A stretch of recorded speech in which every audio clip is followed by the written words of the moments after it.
पुंडलीक वरदे हरिविठ्ठल श्री ज्ञानदेव तुकाराम गोपाल कृष्ण भगवान की जय। मौली ज्ञानेश्वर महाराज की जय। जगद्गुरु तुकाराम महाराज की जय। भक्ती ते नमन, वैराग्य तो त्याग, ज्ञान ब्रह्मीभोग ब्रह्मतनु। देहाच्या निरासे पाविजे अठाया, माझी ऐशी काया जवनोहे। उदक अग्नी धान्य झाल्या घडे पाक, एकाविन एक कामा नये।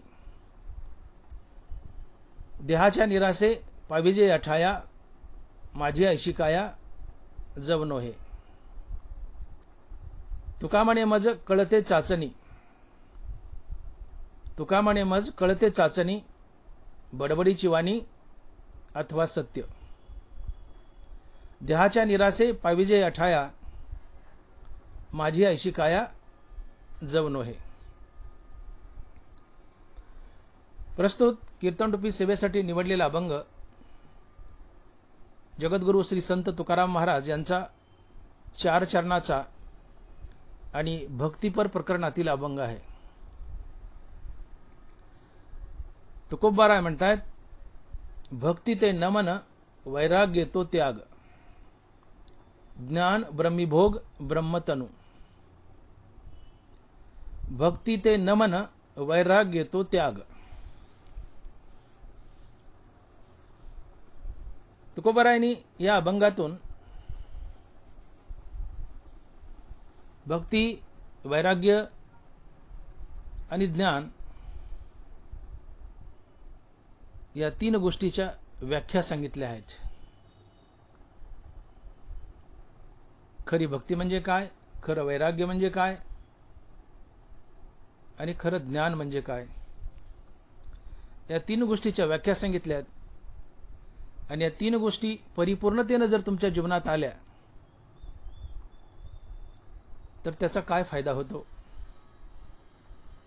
हे अभंगात तुकोबाराय पुढे सांगतायत।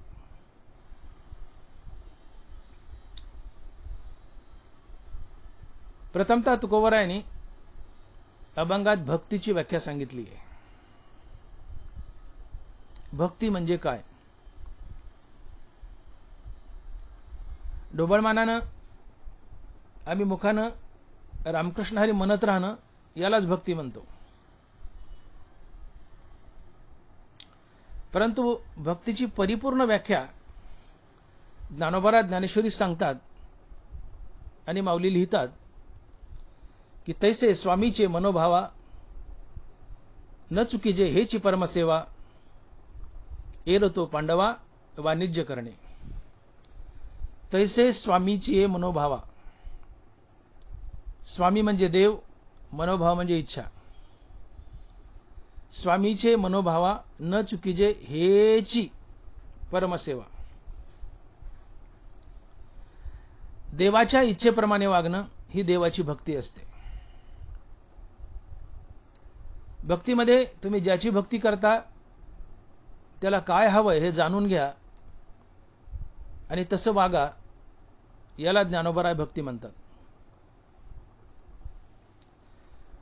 पत्नीने पतीच्या इच्छेप्रमाणे वागणं ही पत्नीकडून पतीची केली जाणारी सेवा होय, भक्ती होय।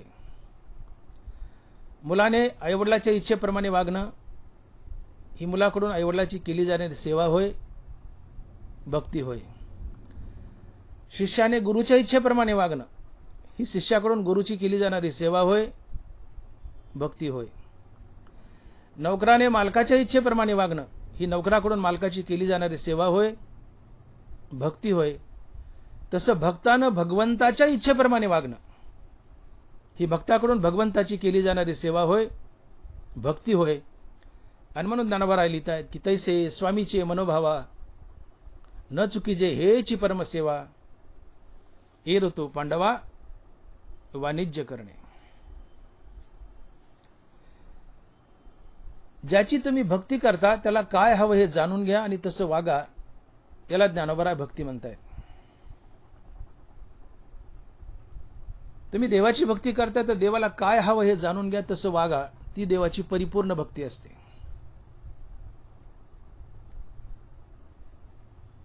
कुणाची भक्ती असो, ज्याची तुम्ही भक्ती करता त्याला काय हवंय ते जाणून घ्या, तसं वागा, ती भक्ती असते. एक नोकर होता, एक मालक होता. सकाळची वेळ, मालक नोकराला म्हणतो, जा रे माझ्यासाठी कब्बर चहा घेऊन ये. नोकर गेला आणि जेवणाचं ताट घेऊन आला. दुपार झाली, मालक नोकराला म्हणतो, जा रे माझ्यासाठी जेवण घेऊन ये. नोकर गेला आणि चहा घेऊन आला. ही नोकराकडून मालकाची सेवा झाली का गैरसेवा? अर्थातच गैरसेवा. मालकानं चहा मागितला तेव्हा जेवण आणलं, मालकानं जेवण मागितलं तेव्हा चहा आणला. ही नोकराकडून मालकाची सेवा नसून गैरसेवा आहे. मालकाने जे मागितले ते नोकरानं मालकाला पुरवावं. ही नोकराकडून मालकाची केली जाणारी सेवा होय, भक्ती होय. तसं भक्तीमध्ये देवाला काय हवंय, देवाला काय हवंय हे जाणून घ्या आणि तसं वागा, ही देवाची खरी भक्ती असते. ज्याची तुम्ही भक्ती करता त्याला काय हवंय हे जाणून घ्या आणि तसं तसं करा, तसं तसं वागा, ती भक्ती असते. मग देवाची इच्छा जाणून घ्या आणि देवाच्या इच्छेसारखं वागा, ही देवाची परिपूर्ण भक्ती असते. मग देवाची नेमकी काय इच्छा आहे? देवाच्या इच्छेसारखं वागणं जर देवाची भक्ती आहे, तर देवाची नेमकी काय इच्छा आहे? तर देव अर्थात भगवान श्रीकृष्ण गीतेमध्ये आणि ज्ञानेश्वरीमध्ये प्रामुख्याने आपल्या 3 इच्छा व्यक्त करतायत. आणि भगवंत लिहितायत की चेतसा सर्व कर्माणी मयी संन्यस्य मत्परा बुद्धियोगमुपाश्रित मच्चित्त सततम भव. तुवा उचित कर्मे आगवी आचरोणी मज अर्पावी परिचित्तवृत्तीने असावी आत्मरूपी. तुवा उचित कर्मे आगवी आचरोणी मज अर्पावी परिचित्तवृत्तीने असावी आत्मरूपी. स्वकर्माचे चोखाळी मज पूजा करुणी भली तेने प्रसादे आकळी ज्ञान निष्ठेते. जे जे भेटे भूत ते ते मानिजे भगवंत हा भक्तियोग निश्चित जान माझा. जे जगा धाकुटे होईजे ते जवळीक माझी. या वरील ओव्यातून आणि श्लोकातून भगवंतानं गीतेमध्ये ज्ञानेश्वरीमध्ये आपल्या प्रामुख्यानं 3 इच्छा व्यक्त केल्या आहेत. त्यातली पहिली इच्छा आहे की सकाळी उठल्यापासून रात्री झोपेपर्यंत तुमच्या हातून घडणारं प्रत्येक कर्म कर्माभिमान आणि फल्लेच्छा टाकून कर्तव्य आणि प्रभुपूजा समजून ईश्वराप्रित्यर्थ आणि ईश्वरार्पण बुद्धीने करा. ही भगवंताची पहिली इच्छा आहे. याला जर सोपं करायचं म्हटलं तर सकाळी उठल्यापासून रात्री झोपेपर्यंत तुमच्या हातून घडणारी प्रत्येक क्रिया ही देवाची पूजा म्हणून करा. ही देवाची पहिली इच्छा आहे. देवाची दुसरी इच्छा, हे सर्व कर्म करताना आणि इतर वेळेसही आपलं चित्त सातत्यानं हरिनामात बांधून ठेवा. ही देवाची दुसरी इच्छा. आणि देवाची तिसरी इच्छा, जगातील प्रत्येक प्राणी मात्र हा देवच आहे असं समजून त्याच्यासोबत देवतुल्य व्यवहार करा. जगातील प्रत्येक प्राणी मात्र पुढे नम्र व्हा, धाकटं व्हा, त्याला नमन करा. ही देवाची तिसरी इच्छा. या एकूण 3 इच्छा भगवंतानं गीतेमध्ये ज्ञानेश्वरीमध्ये व्यक्त केल्या आहेत. आणि भगवंताच्या वरील 3 इच्छेप्रमाणे आम्ही वागणं ही भगवंताची परिपूर्ण भक्ती असते. यातलं काही करणं आणि काही सोडणं याला ज्ञानोबा भक्तीतला बाजार म्हणतात, भक्तीतला चाटळपणा म्हणतात. एरतो पांडवा वाणिज्य करणे. या 3 पैकी काही केलं काही सोडलं तर तो भक्तीतला बाजार आहे, भक्तीतला चाटळपणा आहे. एरतो पांडवा वाणिज्य करणे, या 3 गोष्टी करणे म्हणजे परिपूर्ण भक्ती होय. आपलं प्रत्येक कर्म देवाची पूजा म्हणून करा. तव कर्मेषु भजावं हे जे बोलिलो, आपलं प्रत्येक कर्म देवाची पूजा म्हणून करा. आपलं प्रत्येक कर्म ईश्वरार्पण बुद्धीनं करा. ही पहिली इच्छा. हे सर्व कर्म करताना आणि इतर वेळेस आपले चित्त सातत्याने हरिनामात बांधून ठेवा. अर्थात रामकृष्ण हरिनामाचा सातत्याने जप करा. दुसरी इच्छा. आणि तिसरी इच्छा, जगातील प्रत्येक प्राणी मात्र हा देवच आहे असं समजून त्याच्या पुढे नतमस्तक व्हा, नम्र व्हा, त्याच्यासोबत देवतुल्य व्यवहार करा, त्याला नमन करा. ही देवाची तिसरी इच्छा. आणि या तिन्ही इच्छेसारखं वागणं ही भगवंताची परिपूर्ण भक्ती आहे. तर आज या तीन गोष्टीपैकी, भगवंताच्या या तीन इच्छेपैकी तुकोबार आहे ना, इथं भगवंताची शेवटची तिसरी इच्छा सांगितली आहे. आणि तुकोबार अभंगाच्या पहिल्या चरणात म्हणतायत की भक्ती ते नमन, वैराग्य तो त्याग. भगवंतानं तीन इच्छा व्यक्त केल्या, त्यातली शेवटची इच्छा मी बोललो की जगातील प्रत्येक प्राणी मात्र हा देव आहे असं समजून त्याच्यासोबत देवतुल्य व्यवहार करा, त्याच्यासमोर नम्र व्हा, धाकट व्हा, प्रत्येक प्राणी मात्राला देव समजून नमन करा. ही देवाची तिसरी इच्छा आहे. आणि हीच तिसरी इच्छा तुकोबार आज अभंगाच्या पहिल्या चरणातून सांगतात. आणि महाराज लिहितायत की भक्ती ते नमन, वैराग्य तो त्याग. भक्ती ते नमन, वैराग्य तो त्याग. प्रत्येक प्राणी मात्राला देव समजून नमन करणं ही खरी भक्ती आहे. हे ज्ञानोबराय म्हणतायत आणि तुकोबाराय म्हणतायत. का बरं? कर्मानं ईश्वराला भजावं, ठीक आहे. मुखानं सातत्यानं रामकृष्ण हरी जाप करावा, ठीक आहे. हे भक्तीचे दोन अंग आहेत. पण हे तिसरं अंग का? की जगातील प्रत्येक प्राणी मात्राला देव समजा आणि देव समजून त्याच्यासोबत देवतुल्य व्यवहार करा, त्याच्यापुढे धाकट व्हा, लहान व्हा, नम्र व्हा, त्याला नमन करा. का बरं? तर ज्ञानोबाने स्पष्ट उत्तर दिले की जय जगा धाकुटे होईजे ते जवळीक माझी. जय जगा धाकुटे होईजे ते जवळीक माझी. थोरपण परा सांडीजे उत्पत्ती आघवी विसरीजे, जय जगा धाकुटे होईजे ते जवळीक माझी. आणि म्हणून प्रत्येक प्राणी मात्राला नमन करायचे, देव समजून नमन करायचे. जो प्रत्येक प्राणी मात्राला देव समजून नमन करतो त्याला देवाची जवळीक साधते, देवाची प्राप्ती लवकर होते. जय जगा धाकुटे होईजे ते जवळीक माझी.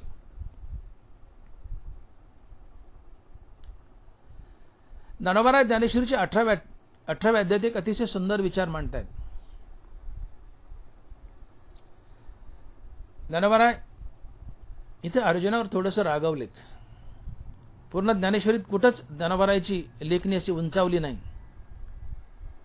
शांतपणे रसाळपणे चाललेली पूर्ण ज्ञानेश्वरीत ज्ञानोबाची लेखणी इथं 18व्या अध्यायात थोडीशी उंचावली. ज्ञानोबा थोडेसे अर्जुनावर रागवलेत. अर्थात देव रागवतात अर्जुनावर. ज्ञानोबा लिहितायत, हे एक एक शिकवू काय, परी सेवके आपल्या ठाई, उरोनी एर सर्वही मी सेव करी. उरोनी एर सर्वही मी सेव्य करी. देव भगवान कृष्ण अर्जुनाला म्हणतात की अर्जुना, अरे एक एक गोष्ट तुला मी किती वेळ शिकू. अनेक प्रकारे गीता मी तुला वेगवेगळ्या प्रकारे समजावून सांगितली. 17 अध्याय सांगितले. 17 अध्यायाचे सार काढून 18वा तयार केला. 18व्याचे पुन्हा सार काढून साराच्या सारात तुला बोलतोय मी. आणि या साराच्या सारात ज्ञानोबा लिहित आहेत की एक एक शिकवू काही, हे एक एक शिकवू काही, परी सेवके आपल्या ठाई, उरवणी एर सर्वही मी सेव्य करी. अरे अर्जुना, एक एक गोष्ट तुला किती वेळ समजावून सांगू म्हणले. जसं लहान मूल जर चुकलं तर बाप मुलाला गणित शिकवतोय किंवा कुठलाही पाठ शिकवतोय आणि एखादं गणित दिलं, 2दा 3दा 4दा समजावून सांगितलं पण मुलाच्या ध्यानात बसेना, बाप रागवतो. अरे गधड्या, तुला किती वेळ समजावून सांगू, ध्यान दे ना, लक्ष दे ना, तुझं लक्ष कुठे, चित्त कुठे. बाप मुलावर रागवतो. देव अर्जुनावर रागावलेत. ही एक एक शिकवू काय. अरे अर्जुना, एक एक गोष्ट तुला किती वेळ समजावून सांगू, कळत नाही का, जरा ध्यान दे ना. थोडे रागावलेत. ज्ञानोबाची लेखणी उंचावली. कुठंच उंचावली नाही ज्ञानेश्वरी, इथे थोडी उंचावली. हे एक एक शिकू काही परी सेवकी आपल्या ठाई उरोनी एर सर्वही मी सेवकरी. अर्थात ज्ञानोबा म्हणतात की अर्जुना किंवा देव म्हणतात अर्जुना तू या जगाचे 2 भाग कर. त्यातला एक भाग तू हो आणि उरलेला भाग देव समज. आणि या जगाला देव समजून शरण जा. जगाचे 2 भाग कर, त्यातला एक भाग तू हो, उरलेला भाग देव समज आणि या जगाला देव समजून शरण जा. याचा फायदा काय होईल तर ज्ञानोबा पुढच्या ओळीत म्हणतात की ते तर जाऊन या भूतद्वेषू सर्वत्र नमवय नम मीची एकू मग आश्रय अत्यंतिकू लहासी तू माझा. व नीट ऐका. ते तर जाऊन या भूतद्वेषू सर्वत्र नमवय नम मीची एकू मग आश्रय अत्यंतिकू लहासी तू माझा. अर्जुना या जगाचे 2 भाग कर, त्यातला एक भाग तू हो, उरलेला भाग देव समज आणि या जगाला देव समजून शरण जा. त्यांनी काय होईल तर ते तर जाऊन या भूतद्वेषू तुझा प्राणी मात्राबद्दलचा द्वेष गळून पडेल. तुला त्यांच्यात देव दिसू लागेल. जगाचे 2 भाग कर, त्यातला एक भाग तू हो, उरलेला भाग देव समज आणि जगाला देव समजून शरण जा. काय होईल तुझा प्राणी मात्राबद्दलचा द्वेष गळून पडेल आणि तुझा द्वेष गळाला रे गळाला की त्यासोबत तुझा अहंकारही गळेल. आणि ज्याचा अहंकार गळाला तो तात्काळ देव होतो. अहंकार गेला तुका म्हणे देव झाला. ज्ञानोबा साक्ष देत आहेत. ऐसेनी माते भजता सर्वत्र मी होता अहंता निशेष जाऊनी तत्वता मीची होसी. जगाचे 2 भाग कर, त्यातला एक भाग तू हो, उरलेला भाग देव समज. जगाला देव समजून शरण जा. काय होईल तुझा प्राणी मात्राबद्दलचा द्वेष गळून पडेल. द्वेष गळाला की तुझा अहंकारही गळेल आणि अहंकार गळाला की काय होईल ऐसेनी माते भजता सर्वत्र मी होता अहंता निशेष जाऊनी तत्वता मीची होसी. मीची होसी म्हणजे तू देव होशील. तू देव होशील, तू कृष्ण होशील. आणि म्हणून भगवंत तिथं अर्जुनाला बजावतात की अर्जुना जगाचे 2 भाग कर, त्यातला एक भाग तू हो, उरलेला भाग देव समज आणि जगाला देव समजून शरण जा. जगाला देव समजून शरण जा. त्याला देव समजून नमन करतो. नम वै नम सर्वत्र मीची एकू. ते तर जाऊन या भूतद्वेषू सर्वत्र नम वै नम मीची एकू. भक्ती ते नमन. तुकोबारा काय म्हणतात भक्ती ते नमन. इथं ज्ञानोबा काय म्हणतात ते तर जाऊन या भूतद्वेषू सर्वत्र नम वै नम मीची एकू. जगाचे 2 भाग कर, त्यातला एक भाग तू हो, उरलेला भाग देव समज. जगाला देव समजून शरण जा. जगाला देव समजून नमन कर. प्राणी मात्राला देव समजून नमन कर. फायदा काय होईल तुझा द्वेष गळेल. तुझा द्वेष गळाला की तुझा प्राणी मात्राबद्दलचा अहंकारही गळेल. तुझा प्राणी मात्राबद्दलचा द्वेष गळेल, तुझा अहंकार गळेल आणि अहंकार गळाला की तू तात्काळ देव होशील. अहंकार गेला तुका म्हणे देव झाला. आणि म्हणून तुकोबाराचा हट्ट आहे की भक्ती ते नमन. जगातील प्रत्येक प्राणी मात्राला देव समजून नमन करा. त्यांच्यापुढे धाकटं व्हा, लहान व्हा. त्यांना देव समजून नमन केलं तर काय होतं प्राणी मात्राला देव समजून नमन केलं तर प्राणी मात्राबद्दलचा तुमचा द्वेष गळून पडतो. द्वेष गळाला की तुमचा अहंकार गळून पडतो आणि अहंकार गळाला रे गळाला की तात्काळ तुम्ही देव होता. अहंकार गेला तुका म्हणे देव झाला. आणि तेच ज्ञानोबा म्हणतात की ऐसेनी माते भसता सर्वत्र मी होता अहंता निशेष जाऊनी तत्वता मीची होशी. तुझी अहंता गळेल. सगळ्या जगात देव नटलाय असं समज आणि देव नटलाय असं समजून प्रत्येक प्राणी मात्राला देव समजून नमन कर. तुझा प्राणी मात्राबद्दलचा द्वेष गळेल. द्वेष गळाला की तुझी अहंता गळेल. अहंता जाणं हेच देवपण असतं. अहंकार गेला तुका म्हणे देव झाला. आणि म्हणून आमची अहंता घालवण्यासाठी, आमचा द्वेष घालवण्यासाठी आम्हाला प्राणी मात्राला देव समजून शरण जायचंय. आणि इथं ज्ञानोबा म्हणतात की सर्वत्र नम वै नम मीची एकू. आणि याला तुकोबारा म्हणतात भक्ती ते नमन. भक्ती ते नमन. प्राणी मात्राला देव समजून नमन करा. नमन म्हणजे नमस्कार करणे, त्यांच्यापुढे वाकणे, झुकणे, लहान होणे, जे जगा दाकुटे होईजे. लहानपण देगा देवा. नमन म्हणजे नमस्कार करणे, प्रत्येकाला देव समजून नमस्कार करणे, त्यांच्यापुढे वाकणे, झुकणे, नम्र होणे, हे नमन असते. मग प्राणी मात्रा पुढे नमन केलं नम्र झालं की काय होतंय? ज्ञानोबाराज बोलतात की नमिता मान अभिमान गळाले. नीट ऐका, नमिता मान अभिमान गळाले, मग अवचिता ते मीची झाले. तुम्ही समोरच्या प्राणीमात्राला देव समजून नमस्कार केला, नमन केलं की तुमचा मान अभिमान गळतो आणि तुम्ही देव होता. नमिता मान अभिमान गळाले, मग अवचिता ते मीची झाले. अर्थात समोरच्या प्राणीमात्राला देव समजून नमस्कार केला, त्याच्यापुढे वाकलं झुकलं की द्वेष जातो, अहंकार जातो आणि तुम्ही देव बनता. आणि म्हणून प्राणीमात्राला देव समजून नमन करायचे. नमिता मान अभिमान गळाले, म्हणून अवचिता ते मी झाले. तुम्ही प्राणीमात्राला देव समजून नमस्कार केला रे केला की द्वेष जातो, अहंकार जातो आणि तुम्ही देव बनता. आणि काय पाहिजे मग? आम्हाला देव बनायचे. परमार्थ कशा करताय? देव बनायचे. आम्हाला देव बनायचे. आणि म्हणून कर्म ईश्वरार्पण बुद्धीनं करा, मुखात हरिनाम ठेवा. या दोन गोष्टी तर कराच, ते टाकायचं नाही. पण प्राणीमात्राला देव समजून शरण जाण त्यांना नमन करा. का तर तुमचा प्राणीमात्राबद्दलचा द्वेष गळेल, अहंकार गळेल. अहंकार गेला की तुम्ही देव व्हाल. अहंकार गेला तुका म्हणे देव झाला. आणि म्हणून भक्ती ते नमन, तुकोबारायचा हट्ट आहे. भक्ती ते नमन, ज्ञानोबारायचा हट्ट आहे. सर्वत्र नम वै नम मीची एकू, मग आश्रय अत्यंत कुलहासी तू माझा. सर्वत्र नम वै नम मीची एकू. आणि म्हणून भक्ती ते नमन. आणि म्हणून जगातील प्रत्येक प्राणी मात्राला देव समजा आणि देव समजून त्याला शरण जा. ज्ञानोबा बोलले, आधी ब्रह्मा करुणी शेवटी मशक धरुणी, माझी समस्त जाणोनी स्वरूप माझे. मग वाढ धाकुटे नमनती, सजीव निर्जीव नेनती, देखील वस्तू उजू लुटती मीची म्हणून. सजीव निर्जीव लहान मोठं काही विचार करायचा नाही. देखील वस्तू उजू लुटती मीची म्हणून. दगड असो, धोंडा असो, झाड असो, झुडूप असो, सजीव निर्जीव लहान मोठं कुणी असो, तू पांडुरंग आहे, तू पांडुरंग आहे, तू देव आहे म्हणून त्याला नमन करा. हो, काय गंमत आहे बघा. मग वाढ धाकुटे न म्हणती, सजीव निर्जीव नेनती, देखील ही वस्तू उजू लुटती मीची म्हणून. उंची उदक पडले, उंची उदक पडले, तळवटी येऊ गेले, तसे नमिजे भूत जात देखिले, ऐसा स्वभाव चितयाचा. नमिजे भूत जात देखिले, ऐसा स्वभाव चितयाचा. पाणी उंचावून पडलंय, पाणी नम्र आहे, ते तळ गाठतं. मोक्षाचा अधिकारी, कैवल्याचा अधिकारी, मोक्षाची सोडी बांधी करी की जळाचे परी तळवट उगे.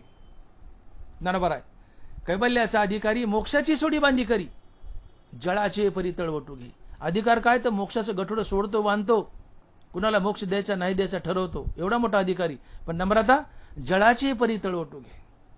पाणी जर पातेल्यात टोपल्यात वतलं तर ते बुड गाठतं, कारण पाणी नम्र आहे. तसा महात्मा, तसा संत हा नम्र असतो. नमिजे भूत जात देखिले, ऐसा स्वभाव चितयाचा. प्रत्येक प्राणी मात्राला देव समजून त्याच्या पुढे वागतात, झुकतात, त्यांना नमन करतात, तो महात्मा असतो. आणि साधारण मनुष्य लाटण्यासारखा असतो. ज्ञानोबा बोलले, अज्ञानाचे लक्षण सांगताना, लाटण्यासारखा निबर असतो. लाटणं लवत नाही, दगडाला पाजर फुटत नाही, तसा लाटण्यासारखा निबर असतो अज्ञानी मनुष्य. पण ज्ञानी मनुष्य प्रत्येक प्राणी मात्राला देव समजून त्याच्या पुढे करकर करकर वागतो, त्याला नमन करतो. का? तर नमन केल्यानं, प्राणी मात्राला नमन केल्यानं, त्याच्या पुढे वाकल्यानं आपला प्राणी मात्राबद्दलचा द्वेष गळतो, आपला अहंकार गळतो आणि आपण देव होतो आणि आपला परमार्थ कडीला जातो. आम्ही देव बनणं म्हणजे आमचा परमार्थ कडीला गेला. आणि म्हणून भक्ती ते नमन. वाका, ज्ञानोबा बोलतायत, वाका प्राणी मात्र पुढे वाका, काय बिघडत नाही. काही काही लोक वाकत नाहीत, फार रिजिड आहेत, रिजिड आहेत, पाईपासारखे वाकत नाहीत. वाका, तुम्हाला देव पण येईल. अखड मुर्दो की पहचान आहे. जो आखडतो तो मुर्दा असतो, मुर्दा आखडतो. माणसाने आखडो नाही, माणसानं वाकावं, नम्र असावं. महापुरे झाडे जाती तेथे लोहाळे वाचती. जो आखडतो तो झाडासारखा आहे, वाहून जातो. जो वागतो तो लव्हाळा आहे, त्याचा देव होतो. तेथे लोहाळे वाचती. का फळली तरुची शाखा, सहजे भूमीशी उतरे देखा, तैसे जीव मात्र आशे का खाला होती. ते ज्ञानोबा आहे. फळानं गच्च भरलेली फांदी, गच्च फळ आले, फळानं गच्च भरलेली फांदी जमिनीकडे झुकते, वागते. ती जमिनीला प्रणाम करते की माते मी तुझ्यावर उभी आहे, माझा तुला दंडवत, माझा प्रणाम. का फळली तरुची शाखा, सहजे भूमीशी उतरे देखा, तसे भूत मात्र आशिका खालावती ते. महात्म्याचं लक्षण सांगतात ज्ञानोबा आहे. कसं असतो? फळानं गच्च भरलेली फांदी जमिनीकडे झुकते, तसा महात्मा प्राणी मात्रापुढे झुकतो, वागतो, नमन करतो. काय फायदा? तर प्राणी मात्राला नमस्कार केल्यानं, वाकल्यानं, झुकल्यानं प्राणी मात्राबद्दलचा द्वेष गळतो, आपला अहंकार गळतो आणि आम्ही देव होतो. अहंकार गेला, तुका म्हणे देव झाला. ऐसे नि माते भसता सर्वत्र मी होता, अहंता निशेष जाऊन तत्वता मीची होसी. मीची होसी म्हणजे देव होसी. प्राणी मात्र पुढे वाकला, झुकलास, नम्र झाला तर तुझा अहंकार तर गळेलच प्राणी मात्राबद्दलचा, पण तुझा द्वेष तर गळेलच प्राणी मात्राबद्दलचा, पण तुझा अहंकार गळेल आणि तू मी होशील म्हणजे देव होशील. तू देव होशील. आणि म्हणून प्राणी मात्र पुढे वाकायचे, झुकायचे, त्यांना देव समजून नमन करायचे. याला तुकोबाराय भक्ती म्हणतायत. भक्ती ते नमन. मुखांना नाम तर चालूच ठेवा, ते बंद नाही करायचं. जय जय रामकृष्ण हरी चालूच ठेवायचंय, पण जय जय रामकृष्ण हरी चालू ठेवलंय आणि तुम्ही वाकले नाही जगापुढं, तुमचा अहंकार ताजा तवा नाही. तुम्ही वाका, वाकले अहंकार मरतो. हरिनाम तर घ्याच, कर्म ईश्वरार्पण बुद्धीने तर कराच, ते तर बांधलेच, करायचेच, पण जोडीला नम्रता ठेवा. आणि म्हणून महाराज बोलतायत तुकोबाराय की नम्र झाला भूता तेने कुंडिले अनंत. नम्र झाला भूता तेने कुंडिले अनंत. नम्र माणसाच्या खिशात देव असतो. खिशात, खिशातून जसे 10 रुपये 20 रुपये काढावेत, तसा नम्र मनुष्य खिशातून देव काढतो आणि म्हणतो देव घ्या कुणी, देव घ्या कुणी, आयता आला घर पुसणी. नम्र माणसाच्या खिशात देव असतो. का? जे जगा धाकुटे होईजे ते जवळीक माझे. देवाने शपथ खाल्ली, शब्द दिलाय आम्हाला की तुम्ही जगापुढे धाकट व्हा, नम्र व्हा, वाका, नमन करा, माझी जवळीक साधेल. देवाची जवळीक साधली म्हणजे देव खिशात आहे. त्याची जवळीक साधली म्हणजे काय? बाजूला का तो खिशात आहे. म्हणून नम्र झाला भूता त्याने कोंडिले अनंता. नम्र माणसाच्या खिशात देव असतो. खिशात इतकी देवाची जवळीक त्याला साधते. पण माणसं नम्री होतात पण नम्र होत नाहीत. माणसं नम्री होतात, 10 नम्री, पण नम्र होत नाहीत. मोठी मौज आहे. लोकांना आवडत नाही नम्र होणं. तुम्ही समाजात, तुम्ही कीर्तनकार, प्रवचनकार, महाराज लोक आहेत, तुम्ही वाकत नाहीत हो. तुम्हाला वाटतं आमच्या पायावर जगाने वाकाव. अरे ज्ञानोबा म्हणतात तुम्ही वाका. बघा आपल्याकडे कीर्तन झालं, प्रवचन झालं की एरवी महाराज जर भेटला, कीर्तनकार, प्रवचनकार, फार कमी कीर्तनकार आहेत की स्वतःहून दुसऱ्याच्या पायावर वाकणारे, फार कमी आहेत. पण कीर्तनकार, प्रवचनकार यांना वाटतं की जगाने माझ्या पायावर वाकाव. तोटा आहे. कीर्तनकारांना तुमचा तोटा आहे. तुम्ही वाका, तुम्हाला देव पण येईल. तुम्ही वाका, तुमचा प्राणीमात्राबद्दलचा द्वेष जाईल, तुमचा अहंकार गळेल, तुम्ही देव व्हाल, तुमचा परमार्थ कडीला जाईल. लोकांनी पाय पडा ही अपेक्षा करू नका. तुम्ही पाय पडा. नमी जे भूत जात देखिले ऐसा स्वभावची तयाचा. ज्ञानोबा महात्म्याबद्दल बोलतायत. महात्म्याबद्दल की नमी जे भूत जात देखिले ऐसा स्वभावची तयाचा. काय गंमत आहे. कसं वागतोय आम्ही. मग वाढ धाकुटे नमनती, मग वाढ धाकुटे नमनती, सजीव निर्जीव नेनती, देखील ही वस्तू उजू लुटीती मीची मनोनी. हा संत आहे. संत सजीव निर्जीव झाड झुडूप काही म्हणत नाही. जे दिसेल त्याला पांडुरंग समजून नमन करतो, त्याच्या पाय पडतो. पण आम्ही कीर्तनकार, प्रवचनकार लोकांनी आमच्या पाय पडावी ही अपेक्षा करतो. तोटा आहे आमचा. तोटा आहे. नम्र व्हा, वाका, झुका, देव लवकर भेटेल. ठीक आहे, जगाने कीर्तनकाराच्या देव समजून पाय पडावं हे तर साहजिक आहे, पण त्याच्या आधी कीर्तनकारानं पाय पडावं. तो खरा महात्मा असतो. नमी जे भूत जात देखील ऐसा स्वभाव चितायचा. स्वभाव बनवा. दिसलं की देव समजून पाय पडा. नम्र व्हा, वाका, झुका. द्वेष जाईल, अहंकार जाईल, तुम्ही देव बनाल. माणसं नम्री होतात पण नम्र होत नाहीत. मी बोललो माणसं नम्री होतात पण नम्र होत नाहीत. एकदा एका गुरु आश्रमामध्ये एक असाच 10 शिष्य होते, पण एक थोडं शिष्य बिलिंदर होतं. सगळे गुरु पुढे वाकायचे, झुकायचे, पण हे बदमाश काही वाकत नव्हतं, झुकत नव्हतं, नम्र होत नव्हतं. त्या लाटण्यासारखं टाईटच होतं असं. गुरु म्हणले थांब जरा, याची जरा खोड मोडावं लागेल. मनात गाठ बांधली गुरुनी. म्हणले एक दिवशी त्या 10 नंबरी बदमाश शिष्याला एका टोपल्यात घालून त्याला धडा शिकवायचा होता. नम्र होत नव्हता म्हणून, ते नम्री होतं. नम्र होण्यासाठी धडा शिकवायचा होता. गुरुने एका टोपल्यात टारल्यामध्ये एक माणसाचं, एक बोकडाचं आणि एक वाघाचं, अशी 3 मुंडके दिली आणि जा म्हणले बाजारात विकून ये. गेला सकाळी सकाळी. ते वाघाचं आणि बोकडाचं मुंडकं 2-2 हजार रुपयाला घेतलं लोकांनी. भिंतीवर लावायला कामाला येईल म्हणले. पण त्या माणसाच्या मुंडक्याला कोणी घेईना. वाघाचं बोकडाचं भारी किमतीने गेलं, माणसाच्या मुंडक्याला कोणी हात लावेना. आता म्हणलं 1000त घ्या, ते 2 मध्ये गेले, हे तुम्ही 1000त घ्या, 500त घ्या, कोणी हात लावलं. ते म्हणले नको, माणसाचं मुंडकं न्यावं, ही बला कोणी घ्या, घरात लावा तर पोलीस येतील म्हणतील, कोणाचा खून केला धरून नेतील. माणसाचं मुंडकं काय कोणी घ्यायना. परेशान झाला, भूक लागली. ते माणसाचं मुंडकं त्या टारल्यात पुन्हा टाकलं आणि घेऊन घरी आला गुरु आश्रमात. आणि गुरुला म्हणतो, गुरुदेव दिवसभर बेजार झालो, बोकडाचे आणि वाघाचे 2-2 हजाराला विकले, पण माणसाच्या मुंडक्याला काय कोणी घ्यायना. गुरु हसले, म्हणले माणसाच्या मुंडक्याला कोणी नाही घेतलं. म्हणले नाही ना गुरुजी, कोणीच घ्यायना. म्हणले 500त बी नाही, ते 2 ला गेलं 2000त, हे 500त बी नाही. 500त नाही म्हणले, 100त बी घ्यायना कोणी, फुकट नको म्हणले आम्हाला. बायको भांडल म्हणले, कुणाचा खून केलाय म्हणून. मग माणसाच्या मुंडक्याला कोणीच नाही घेतलं. म्हणले कोणीच नाही घेतलं, याचा अर्थ काय होतो. म्हणले माणसाच्या मुंडक्याला काहीच किंमत नाही. अरे म्हणले मग गाढवा, तुझ्या मुंडक्याला काहीच किंमत नाही, जरा झोको की माझ्या पुढं. ज्या मुंडक्याला काहीच किंमत नाही, ते मुंडकं माझ्या पुढं झोको की जरा. नम्र झाला भूता, त्याने कोंडिले अनंत. नम्र व्हा, देवापुढे नम्र व्हा, गुरुपुढे नम्र व्हा, सर्व प्राणी मात्रापुढे नम्र व्हा. जे जे भेटे भूत ते ते मानिजे भगवंत. जगातील प्रत्येक प्राणी मात्र देव समजून त्याच्या पुढे नम्र व्हा, त्याला नमन करा. याला तुकोबाराय म्हणतात भक्ती ते नमन. नम्रतेने परमार्थिक सौंदर्य वाढतं, अहंकाराने खालावतं. नम्र मनुष्य सगळ्या जगाला हवा हवासा वाटतो. एवढंच नाही, नम्र मनुष्य देवालाही हवा असं वाटतो. मी बोलून गेलो की नम्र मनुष्याच्या खिशात देव असतो. इतका नम्र मनुष्य समाजाला आणि देवालाही प्रिय असतो. नम्र व्हा.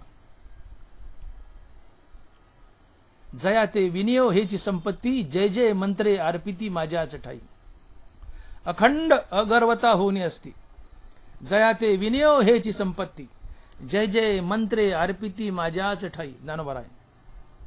अखंड अगर्वता होणे असते, अजिबात गर्व नाही. मी साधू आहे, संत, एवढा मोठा महात्मा आहे, पण अजिबात गर्व नाही. अखंड अगर्वता होणे असते. जया ते विनियो ह्याची संपत्ती, जय जय मंत्रे अर्पिती माझ्याच ठाई. महात्मा कसा असतो. महात्मा असू नये, अजिबात गर्व नाही, आणि कमालीचा विनय, अजिबात गर्व नाही आणि कमालीचा विनय त्यांच्याजवळ आहे. आणि विनय ही साधू संतांची संपत्ती असते. तया ते विनयो हेची संपत्ती. विनय ही संपत्ती आहे, ती जतन करा. हो, हे धन आहे, विनय हे धन आहे.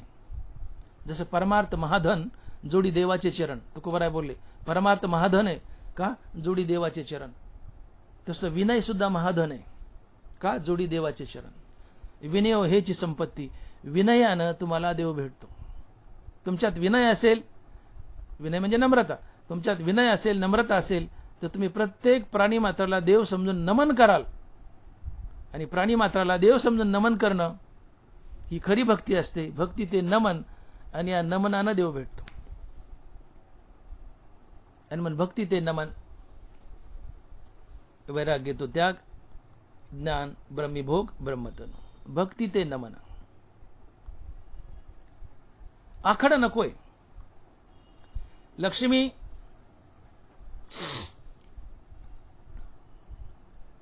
समुद्र मंथनातून बाहेर आली. सगळे देव दानव लक्ष्मीच्या मागे धावले तिला पत्नी करण्यासाठी. लक्ष्मीच ती, तेजस्वी रूप, सगळ्या जगात प्रकाश पडला तिचा. महालक्ष्मी ती.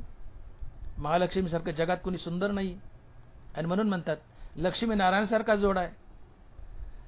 कसा जोडा आहे. सुंदर जर नवरा बायको असल्यात काय म्हणतात, लक्ष्मी नारायण सारखा जोडा आहे. लक्ष्मी बाहेर आली समुद्र मंथनातून, सगळे लक्ष्मीच्या मागे धावले पत्नी करण्यासाठी. लक्ष्मीने कुणालाही स्वीकारलं नाही. कुणाला स्वीकारते लक्ष्मी. न मागे त्याची रमा होय दासी. न मागे त्याची रमा होय दासी. रमा दासी होते कुणाची, जो रमेबद्दल उदास आहे. ज्याला रमा लक्ष्मी हवी आहे लक्ष्मी त्याच्याकडे जात नाही. जो लक्ष्मीबद्दल उदास आहे त्याच्याकडे जाते. न मागे त्याची रमा होय दासी. मग या रमेबद्दल लक्ष्मीबद्दल उदास कोण होतं? तर भगवान विष्णू. भगवान विष्णू आरामात शेषावर पहुडलेली मूर्ती. लक्ष्मी गेली, पण लक्ष्मी थाटात गेली. लक्ष्मीला वाटलं मी लक्ष्मी सुंदर आहे, रूपाचा अभिमान झाला, अहंकार झाला, माझ्यापाशी सोनं नाणं, बोरमाळा, घागरमाळा, चप्पल हार, पोहे हार, आमके हार, तमके हार, अहंकार झाला. देवाच्या पायावर डोकं ठेवाले. देवाने पाय काढून घेतले. देवाने तोंड फिरवलं, पुन्हा लक्ष्मी फिरली, पुन्हा पायावर डोकं ठेवायला लागली, पुन्हा देवाने पाय फिरवले. अशा प्रकारे देव चारही दिशेत फिरले, पण देव काही लक्ष्मीला पाय पडू देणार आणि तिचा स्वीकार करेनात. लक्ष्मीच्या लक्षात आलं की देव माझा स्वीकार का करेनात. तिच्या पटकन लक्षात आलं की मला माझ्या रूपाचा आणि श्रीमंतीचा अभिमान झालाय. आणि मग ज्ञानोबा लिहित आहेत की सर्वस्वे करुणी सेवा, अभिमान सांडोनी पांडवा, पाय धुवावयाच्या दैवा पात्र झाली. अभिमान सांडोनी पांडवा. अभिमान टाका. लक्ष्मीने टाकला तेव्हा देवाने स्वीकार केलाय. अभिमान टाका. अभिमान टाकला की तुम्ही देव होता आणि तुम्हाला प्राणी मात्राला देव समजून नमन करावं असं वाटतं. भक्ती ते नमन. अभिमान टाका. प्राणी मात्रा पुढे नम्र व्हा. या जगात तपाचा विचार केला तर भगवान शंकरा एवढा तपस्वी कोण आहे? करिता तापसाची कडसनी, कवनू जवळू ठेवी जेले शूळपाणी, परी तोही अभिमान सांडोनी पायवनी माताव आहे. जगात सर्वात मोठा तपस्वी भगवान शंकर आहे. पण हे जे विश्वात्मक रूप अर्जुनाला दाखवलं ते भगवान शंकराला पाहायचं होतं. ते अजूनही पाहायला मिळालं नाही. ज्ञानोबा लिहित आहेत हे विश्वात्मक रूपडे जे दाविले आम्ही तुझ पुढे, ते शंभूही न जोडे तपे करिता. ते शंभूही न जोडे तपे करिता. अर्जुनाला 11 अध्यायात जे विश्वात्मक रूप दाखवले ते भगवान शंकराला पाहायचंय. आणि भगवान शंकरांनी शंग मानला की मी तपस्या करेन, त्या माझ्या तपस्येच्या बळावर मी देवा तुमचं विश्वात्मक रूप पाहिल. देवानं नाही दाखवलं अजून. कृष्ण भगवंतांनी नाही दाखवलं शंकराला रूप अजून, जे अर्जुनाला फुकट दाखवलंय. का? तर भगवान शंकराला आपल्या तपाचा अभिमान झाला. करिता तापसाची कडसनी, कवनू जवळी ठेवजेल शिळपाणी, तोही अभिमान सांडोनी पायवनी माता वाहे. भगवान शंकरांनी अभिमान टाकला तपाचा आणि भगवान विष्णूच्या पायातली गंगा आपल्या मस्तकावर धारण केली. तोही पायवनी माता वाहे. म्हणून लक्ष्मीचे थोरपण सरे, शंभूचे तपही न पुरे, ते तर प्राकृत येर हेंदरे किवी जाणवला आहे. लक्ष्मीचे थोरपण सरे, शंभूचे तपही न पुरे, ते तर प्राकृत येर हेंदरे किवी जाणवला आहे. अरे हेंदऱ्यानं म्हणले तुमच्या सौंदर्यावर तपावर मी जपीये, तपीये, ज्ञानीये, कीर्तनकार आहे, प्रवचनकार आहे, टाळकरी आहे, चालकरी आहे, मला ज्ञानेश्वरी पाठे, मला गाथा पाठे, म्हणजे ही मिजास माझ्या पुढे मारू नका. का तपे हन हुटहुटी, ते त्रणा एकासाठी न सरे येत. का तपे हन हुटहुटी, ते त्रणासाठी न सरे येत. ज्ञानोबा म्हणले तुम्हाला जर घमेंड असेल, गर्व असेल, अहंकार असेल कशाचा, मी जपीये, मी तपीये, मला ज्ञानेश्वरी पाठ आहे, गीता पाठ आहे, गाथा पाठ आहे, मी कीर्तनकार आहे, प्रवचनकार आहे, मी श्रीमंत आहे, मी जागीरदार आहे, मी रूपवान आहे. देव म्हणले त्या गोष्टीला माझ्या नजरेत गवताच्या काडी इतकी किंमत नाही. गवताच्या काडी इतकी किंमत नाही. या सगळ्याचा अभिमान टाका मला शरण तर मी भेटेल. अरे लक्ष्मी आणि शंभू टिकले नाही. लक्ष्मीचे थोरपण सरे, शंभूचे तप न पुरे, येर प्राकृत हेंदरे किवी जाणवला आहे, ते त्रणा एकासाठी न सरे येत. का तपे हन हुटहुटी, यज्ञदान आदी किरीटी, का तपे हन हुटहुटी, ते त्रणा एकासाठी न सरे येत. यज्ञ, दान, तप, जप, तप, मी कीर्तनकार, प्रवचनकार, मी ज्ञानी, मी श्रीमंत, अभिमान घेऊन या गोष्टी आहेत आणि अभिमान घेऊन माझ्याकडे आला तर या गोष्टीला माझ्या नजरेत वाळल्या गवताच्या काडीत की किंमत नाही. ते त्रणा एकासाठी न सरे येत. मग तुम्ही जे कोणी असाल त्याचा अभिमान टाका, मला शरण या, धाकट व्हा, मी पावेल. जे जगा धाकुटे होय जे त्याजवळीक माझी. आणि म्हणजे तर शंभू आणि लक्ष्मी टिकले नाही तर तुमचा आमचा काय मेजास लागाव. आणि म्हणून देव प्राप्त करून घ्यायचं तर तुकोबारा एक सुंदर युक्ती सांगतात की बाबानो, मुखानं रामकृष्णारी नाम तर घ्याच, आपलं कर्म देवाची पूजा म्हणून तर कराच, पण त्यापेक्षा अजून एक सोपी युक्ती, या गोष्टी तर चालू ठेवा, पण अजून एक सोपी युक्ती, जगातील प्रत्येक प्राणी मात्राला देव समजून शरण जा, त्यांना देव समजून नमन करा. काय होईल? तर तुमचा प्राणी मात्राबद्दलचा द्वेष गळेल. त्या प्राणी मात्रात तुम्हाला पांडुरंग दिसू लागेल, आणि प्राणी मात्राबद्दलचा द्वेष गळाला की तुमचा अहंकारही गळेल, ना अहंकार गेला की तुम्ही देव व्हाल. अहंकार गेला, तुका म्हणे देव झाला, परमार्थ सफल झाला. आणि म्हणून भक्ती ते नमन, रामकृष्णारी जाप आणि कर्मेशु भजावा, या दोन गोष्टी तर चालूच ठेवायच्या, पण त्याला पुष्टी देण्यासाठी, या दोन गोष्टीला बळ येण्यासाठी भक्ती ते नमन हे आम्हाला करायचे. म्हणून तुकोबाराय म्हणतात अभंगाच्या पहिल्या चरणात की भक्ती ते नमन, वैराग्य तो त्याग, ज्ञान परमी भोग ब्रह्मतनु. भक्ती ते नमन. जगातील प्रत्येक प्राणी मात्र हा देव आहे असं समजून त्याच्यासोबत देवतुल्य व्यवहार करा. कुणाची चिटिंग करू नका, कुणाला फसवू नका. जगातील प्रत्येक प्राणी मात्र हा देव आहे असं समजून त्याच्यासोबत देवतुल्य व्यवहार करा. त्याच्यापुढे वाका झुका, नम्र व्हा, धाकट व्हा, त्याला देव समजून नमन करा. फायदा काय? तर प्राणी मात्राला देव समजून नमन केलं तर प्राणी मात्राबद्दलचा तुमचा द्वेष गळून पडेल, सोबत तुमचा अहंकारही गळून पडेल, आणि अहंकार गळाला की तुम्ही देव व्हाल. ज्याला तुकोबाराय म्हणतात की अहंकार गेला तुका म्हणे देव झाला, हा सफल परमार्थ असतो. आणि म्हणून मुखानं रामकृष्णारी नाम तर घ्याच, कर्म ईश्वराची पूजा म्हणून तर कराच, पण त्याच्या जोडीला प्राणी मात्राला देव समजून नमन करा. आणि म्हणून तुकोबाराय म्हणतात की भक्ती ते नमन, आणि भक्ती ते नमन जर जीवनात आणलं तर तुमचा परमार्थ लवकर सफल होईल. आणि म्हणून भक्ती ते नमन, प्राणी मात्राला देव समजून नमन करा, त्यांच्यापुढे वाका झुका, लहान व्हा. मग अशा प्रकारे भक्ती केली, ही भक्तीची व्याख्या आहे. मग अशा प्रकारे भक्ती जर केली, काय की जगात आपले सकाळी उठल्यापासून रात्री झोपेपर्यंत प्रत्येक कर्म देवाची पूजा म्हणून करा. सकाळी उठल्यापासून रात्री झोपेपर्यंत आपलं प्रत्येक कर्म देवाची पूजा म्हणून करा. हे कर्म करताना आणि इतर वेळेस आपलं चित्त सातत्याने हरिनामात बांधून ठेवा, आणि जगातील प्रत्येक प्राणी मात्र हा देव आहे असं समजून त्याच्यासोबत देवतुल्य व्यवहार करा. त्याच्यापुढे नम्र व्हा, धाकट व्हा, त्याला देव समजून नमन करा. या देवाच्या 3 इच्छा आहेत, आणि या 3 इच्छेचं पालन करणं ही देवाची परिपूर्ण भक्ती आहे.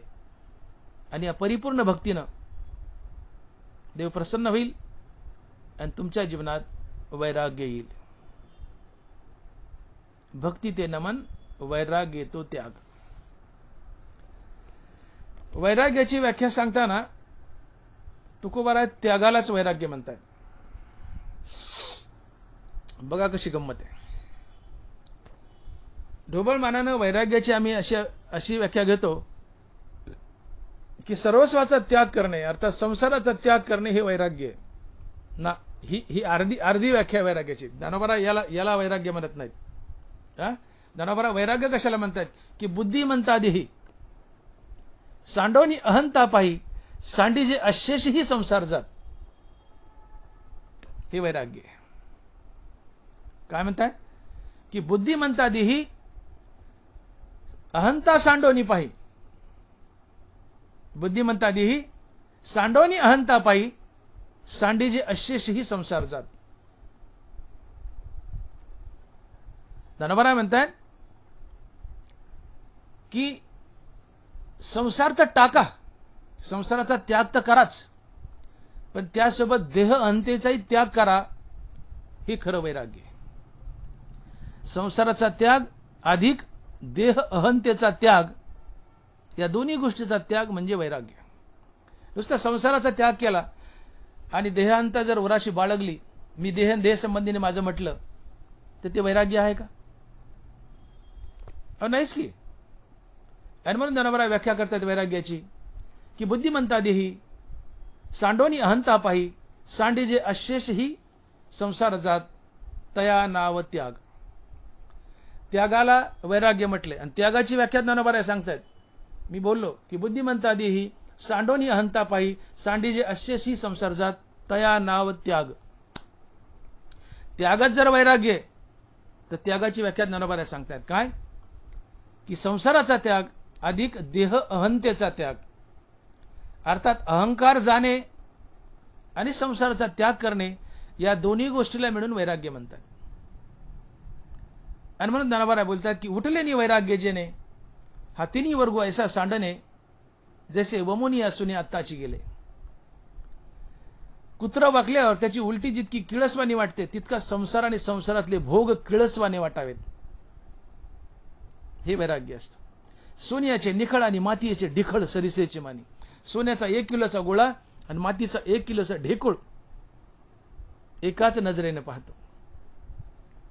विषय तो त्यांचा झाला नारायण, नावडे धनजन माता पिता. धन जन माता पिता संसार पैसा अदला काही आवडत नाही, आवडतं तो एक नारायण. अर्थात एका हरिनामाशिवाय कशाची आवड शिल्लक न राहणे हेच वैराग्य. आणि म्हणून ज्ञानोबा लिहितात की अहिक पारित्रीचे भोग पायिक झाले इच्छेचे, ते भोगावे ऐसे न रुचे मना माझी. त्रैलोक्यातले सगळे भोग पायाशी लोटांगण घेतात, पण ते उलटीपराय तुच्छ वाटतात. आता फक्त देव आवडतो, याला वैराग्य म्हणतात. अप्राप्त विषय वैरागी बहुत देखील जगी. भोग प्राप्त नाहीत, तुमच्याकडे मारुती कार नाही आणि तुम्ही म्हणता मला मारुती कार आवडत नाही, हे अप्राप्त विषय वैरागी आहेत. वस्तू प्राप्त असावी आणि तिचा तिटकारा यावा. मारुती कार आहे पण वाटो आता मला मारुती कार नको, हे वैराग्य. वस्तूच उपलब्ध नाही तुम्ही म्हणता मला मारुती नको, ते अप्राप्त विषय वैरागी. म्हणून इहलोकापासून परलोकापर्यंत ज्या काही अनुकूल वस्तू आहेत भोगासाठी त्या सर्व वस्तूचा त्याग हे वैराग्य. वस्तू अनुकूल आहे, वस्तू प्राप्त आहे, ती हात जोडून उभी माझा भोग घ्या म्हणून, पण तिचा तिटकारा यावा. आणि मग ज्ञानोबा म्हणतात की अहिक पारित्रीचे भोग पायिक झाले इच्छेचे, परी भोगावयाचे न रुचे मना माझी, याला वैराग्य म्हणतात. आणि अशा वैराग्यवान माणसाच्या अंतकरणात देव स्थिरावतो. आणि म्हणून परमार्थात वैराग्य हवंय. वैराग्यवान पुरुषाच्या अंतकरणात आत्मज्ञान स्थिरावतं, इतर कोणाच्या नाही. वैराग्यवान पुरुषाच्या अंतकरणात आत्मज्ञान स्थिरावतं. आणि म्हणून वैराग्य हवंय. माणसाला वैराग्याची का गरज आहे? तर विरक्त अंतकरणात आत्मज्ञान स्थिरावतं. फक्त विरक्त अंतकरणात आत्मज्ञान स्थिरावतं. आणि म्हणून वैराग्याची गरज आहे. आणि मग हेच वैराग्य म्हणजे नेमकं काय? तर तुकोबाराय वैराग्याची व्याख्या सांगताना बोलतायत की वैराग्य तो त्याग. वैराग्य तो त्याग. अजून एका मगातून तुकोबाराय वैराग्याची अशीच व्याख्या सांगतायत. महाराज लिहितायत की त्याग तरी ऐसा करा, अहंकारा ते दवडावे. या अभंगात प्रस्तुत अभंगात काय म्हटलंय? वैराग्य तो त्याग. एका अभंगात काय म्हणतात अजून? त्याग तरी ऐसा करा, अहंकारा दवडावे. अहंकार दवडवणं हाच खरा त्याग आहे. आणि म्हणून ज्ञानोबा बोलतायत की बुद्धिमंता देही सांडोनी अहंता पाही, सांडीजे अशेषही संसार जात. संसार जात हात सांडायचाच, टाकून द्यायचाच, पण त्यासोबत देह अहंकारही टाकायचा. या दोन्हीला मिळून म्हणतात वैराग्य. हा दोन्ही मिळून त्याग होतो. देह अहंकाराचा त्याग आणि संसाराचाही त्याग, या दोन्हीला मिळून त्याग म्हटलंय. आणि हे वैराग्य असतं. अर्थात सर्वस्वासी मुकावे त्याने हरीसी जिंकावे. सर्वस्वाचा त्याग. तुम्हाला जर बाजारात गहू घ्यायचे आणि तुम्ही बाजारात गहू घ्यायला गेले तर गव्हाची किंमत उदाहरणार्थ 4,000 रुपये क्विंटल आहे. तुम्ही समोरच्या दुकानदाराला विचारलं, मामा गव्हाचा भाव काय? तर तो म्हणतो 4,000 रुपये. काय विचारले? गव्हाचा भाव काय? तो म्हणतो 4,000.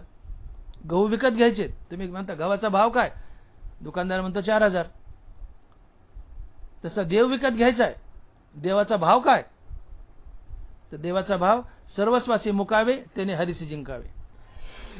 हा देवाचा भाव आहे. गव्हाचा भाव काय? 4,000. देवाचा भाव काय? सर्वस्वासी मुकावे त्याने हरीसी जिंकावे. सर्वस्वाचा त्याग अर्थात संसाराचा त्याग आणि देह अहंतेचाही त्याग हा देवाचा भाव आहे. आणि हे वैराग्य असते. आणि या वैराग्यानं देव भेटतो. आणि म्हणून ज्ञानोबा लिहितात की ते हे विषय वैराग्य जे आत्मलाभाचे भाग्य येणे ब्रह्मानंदा योग्य जीव होती. वैराग्यानं देव भेटतो. आणि म्हणून वैराग्य म्हणजे केवळ संसाराचा त्याग नव्हे, संसाराचा त्याग तर हवायच, संसाराचा त्याग तर हवायच, पण त्यासोबत देह अहंकाराचाही त्याग हवाय. या दोन्हीला मिळून वैराग्य म्हणतात. अर्थात संसाराचा त्याग आणि देह अहंकाराचा त्याग हे दोन्ही मिळून वैराग्य बनतं. आणि अशा त्यागाला तुकोबरा वैराग्य म्हणतात. आणि म्हणून महाराज लिहितात की वैराग्य तो त्याग, भक्ती ते नमन, वैराग्य तो त्याग. आणि अशा विरक्त अंतःकरणामध्येच फक्त आत्मज्ञान स्थिरावतं. म्हणून जीवनात वैराग्य हवंय. भक्तीने तुम्हाला वैराग्य आलंय. भक्तीने कशा प्रकारे वैराग्य येतं? नामे होय जे विरक्त, नामे निर्मळ होय चित्त, नामे साधे गुणातीत, नामे निर्मुक्त भवपाश. नाथ महाराज, नामे होय जे विरक्त. अखंड रामनामानं तुमच्या जीवनात वैराग्य येतं. आलं वैराग्य? नामस्मरणाने. नामे होय जे विरक्त, नामस्मरणाने वैराग्य येतं. आणि आपल्या कर्मानं ईश्वराची पूजा केली तर त्यामुळेही जीवनात वैराग्य येतं. ज्ञानोबा लिहित आहेत, तया सर्वात्मका ईश्वरा स्वकर्म कुसुमाची वीरा, पूजा केली होय अपारा तोषा लागी. म्हणून ये पूजे रिजलेनी आत्मराजे, वैराग्य सिद्धी दे जे पसाय तया. म्हणून ये पूजे रिजलेनी आत्मराजे, वैराग्य सिद्धी दे जे पसाय तया. कशा कशाने वैराग्य आलं? एक रामनामानं वैराग्य आलं, नामे होय जे विरक्त. रामनामानं वैराग्य आलं, रामनामाने वैराग्य आलं. आणि कर्मानं ईश्वराला भजल्यामुळे वैराग्य आलं. आपलं कर्म त्या सर्वात्मका ईश्वरा स्वकर्म कुसुमाची वीरा. सकाळचे 4-5 झेंडूचे फुलं देवाला वाहा, ते तर आवश्यकच आहे. पण देवाचं पोट नुसत्या झेंडूच्या फुलानं भरत नाही. त्याला तुमच्या स्वकर्माची फुलं हवी आहेत. आणि म्हणून आपल्या स्वकर्माची सुंदर पवित्र फुलं देवाला वाहा. अर्थात आपलं कर्मच देवाची पूजा म्हणून करा. आपल्या कर्माची फुलं देवाला वाहिली, कर्म देवाची पूजा म्हणून केलं तर या पूजेने देव संतुष्ट होतो आणि त्याच्या बदल्यात बक्षीस म्हणून तुम्हाला वैराग्य देतो. म्हणून ही पूजे रिजलेनी आत्मराजे, वैराग्य सिद्धी दे जे पसाय तया. कर्माना ईश्वराला जर भजलं, कर्मदेवाची पूजा म्हणून केलं तर जीवनात वैराग्य येतं. अखंड रामनामानं जीवनात वैराग्य येतं. या दोन गोष्टीमुळे वैराग्य आलं. आणि या वैराग्यानं देव भेटतो. ते हे विषय वैराग्य जे आत्मलाभाचे भाग्य, याने ब्रह्मानंदा योग्य जीव होते. वैराग्यानं देव का भेटतो? तर फक्त विरक्त अंतकरणातच आत्मज्ञान स्थिरावतं. ज्ञानोबा बोलले, विरक्ती वाचुनी कही या ज्ञानासी तगनेची नाही, हे विचारून ठाई ठेविले देवे. मोक्ष देईल ज्ञान येत कीर नाही आन, परी ते थारे ऐसे मन शुद्ध व्हावे. विखे रांदिली रससोय, ते जेवणारा ठाऊ होय, ते ताटची सांडूनी जाय जिया परी. तसे संसारा या समजता जाणीजे जे अनित्यता, ते वैराग्य दवडिता पाठी लागे. ते वैराग्य दवडिता पाठी लागे. तुम्ही जेवायला बसलात आणि कुणीतरी कानात सांगितले, आता तोंडात घास घालणार, तेवढ्यात कुणीतरी कानात सांगितले येऊन की या ताटात या जेवणात विष घातलंय, खाऊ नको मरशील. तुम्ही खाल का? तो ते ताटाची सांडूनी जाय जियापरी. ताट उलत पालत करायला निघून जाल. ज्या ताटात विष घातले हे कळाल्यावर ताट सोडून नाही, ताट उलत पालत करून तुम्ही निघून जाल. तसं संसाराची अनित्यता कळाली. संसार अनित्य आहे, मारक आहे. संसार मरकाय आणि मी संसाराचा अंश म्हणून मी मरकाय. संसार मला मारील हे ज्यावेळेस खात्रीने कळेल, संसाराची अनित्यता खात्रीने कळेल, त्यावेळेस तुम्ही संसार त्या ताटासारखा उलथा पालता करता निघून जाता. तुम्हाला संसाराची अनित्यता कळावी, संसाराचा मारकपणा करावा, संसाराची मरकेपणा कळावा. संसार मरकाय, मी मरकाय, कारण मी संसाराचा अंश, हे ज्या दिवशी कळेल, अर्थात संसाराची अनित्यता कळाली, या देहाची अनित्यता कळाली की वैराग्याला बोलायची गरज नाही. ते वैराग्य दवडिता पाठी लागेल, लंडासारखं तुमच्या मागे लागतं, काठीने हल्लं तरी जात नाही. तसे संसारा या समजता जाणीजे जे अनित्यता, ते वैराग्य दवडिता पाठी लागेल. संसाराची अनित्यता कळावी, वैराग्य आपोआप तुमच्या जीवनात चालून येतं. आणि अशा विरक्त अंतकरणात आत्मज्ञान स्थिरावतं, शुद्ध मनात आत्मज्ञान स्थिरावतं. मोक्ष देईल ज्ञान येतं कीर नाही आन, परी ते थारे ऐसे मन शुद्ध व्हावे. आणि म्हणून विरक्ती वाचून काही या ज्ञानाशी तगनेची नाही. तगनेची नाही हे विचारून ठाई ठेवले देवे. अर्थात आत्मज्ञान फक्त शुद्ध मनात अर्थात विरक्त मनात स्थिरावतं. शुद्ध मन म्हणजेच विरक्त मन, आणि शुद्ध मन विरक्त मन म्हणजे ज्या मनाला अहंकार सोडून गेलाय ते विरक्त मन असतं. अहंकार गेला म्हणजे बाकीचे विकार गेले. कारण सगळे विकार हे अहंकाराच्या पोटी जन्म घेतात. अहंकार या सर्व विकारांचा आजोबा आहे. अहंकार तनुची वालब पडली. आता तिकडे जायला नको, विषयांतर होईल. शरीरातील प्रत्येक विकार अहंकाराच्या पोटी जन्म घेतो. मग अहंकार गेला की सगळे विकार आपाप जातात. कारण अहंकार हा सगळ्या विकाराचा बाप आहे, आजोबा आहे. बाप आणि आजोबाच गेले तर अवलाद कशाला राहिली. आणि म्हणून अहंकार गेला की विकार जातात,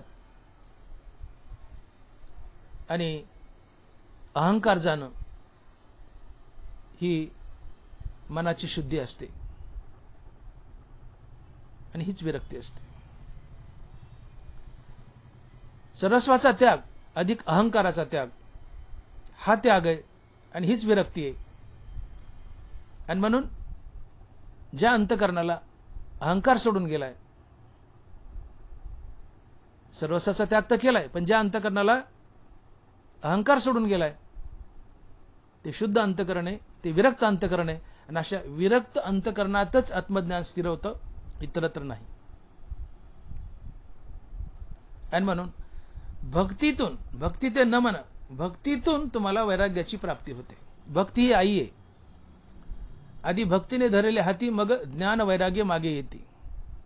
भक्ती आई आहे, वैराग्याने ज्ञान हे तिचे लेकर आहेत. भक्तीच्या पोटी वैराग्य आणि वैराग्याच्या पोटी ज्ञान जन्म घेतं. आणि म्हणून भक्ती ते नमन, या नमनरूपी भक्तीतून आता तुमच्या जीवनात वैराग्य आलंय, आणि जीवनात वैराग्य आलं की आत्मज्ञान येतच. कारण विरक्त मनातच आत्मज्ञान स्थिरावतं, इतरत्र कुठेही नाही. आणि भक्ती ते नमन, वैराग्य तो त्याग, ज्ञान ब्रह्मी भोग ब्रह्मतनु. प्राणीमात्राला नमन करणं, देव समजून प्राणीमात्राला नमन करणं ही भक्ती. अहंकाराचा त्याग आणि संसाराचा त्याग हे वैराग्य आहे. आता ज्ञान, तर ज्ञान काय? ज्ञान ब्रह्मी भोग ब्रह्मतनु. ज्ञान ब्रह्मी भोग ब्रह्मतनु अर्थात ज्ञान ब्रह्मी भोग ब्रह्मतनु याचा अर्थ होतो काया ब्रह्मरूप होऊन ब्रह्माचा भोग घेणे. काया आपलं शरीर ब्रह्मरूप होऊन ब्रह्माचा भोग घेणे म्हणजे ज्ञान ब्रह्मी भोग ब्रह्मतनु. आता बघा, ज्ञान ब्रह्मी भोग ब्रह्मतनु ज्यावेळेस वैराग्य जीवनात येतं की त्या विरक्त अंतकरणात ज्ञान स्थिरावतं. आणि हे ज्ञान होणं म्हणजे काय? तर तुमचं तनु ब्रह्मस्वरूप होतं. तुम्हाला ज्ञान झालं, आत्मज्ञान झालं की तुमचं शरीर ब्रह्मस्वरूप होतं, आणि शरीर ब्रह्मस्वरूप म्हणून ब्रह्माचा भोग घेतं. शरीर ब्रह्मस्वरूप होणे म्हणजे काय? शरीर आत्मा होणे. आणि मग आत्माहून आत्म्याचा भोग घेणे. आपण आत्मा व्हायचंय, आत्माहून आत्म्याचा भोग घ्यायचा आहे, अर्थात देहहून देवाचा भोग घ्यायचा आहे. म्हणजे ज्ञान ब्रह्मी भोग ब्रह्मतनु.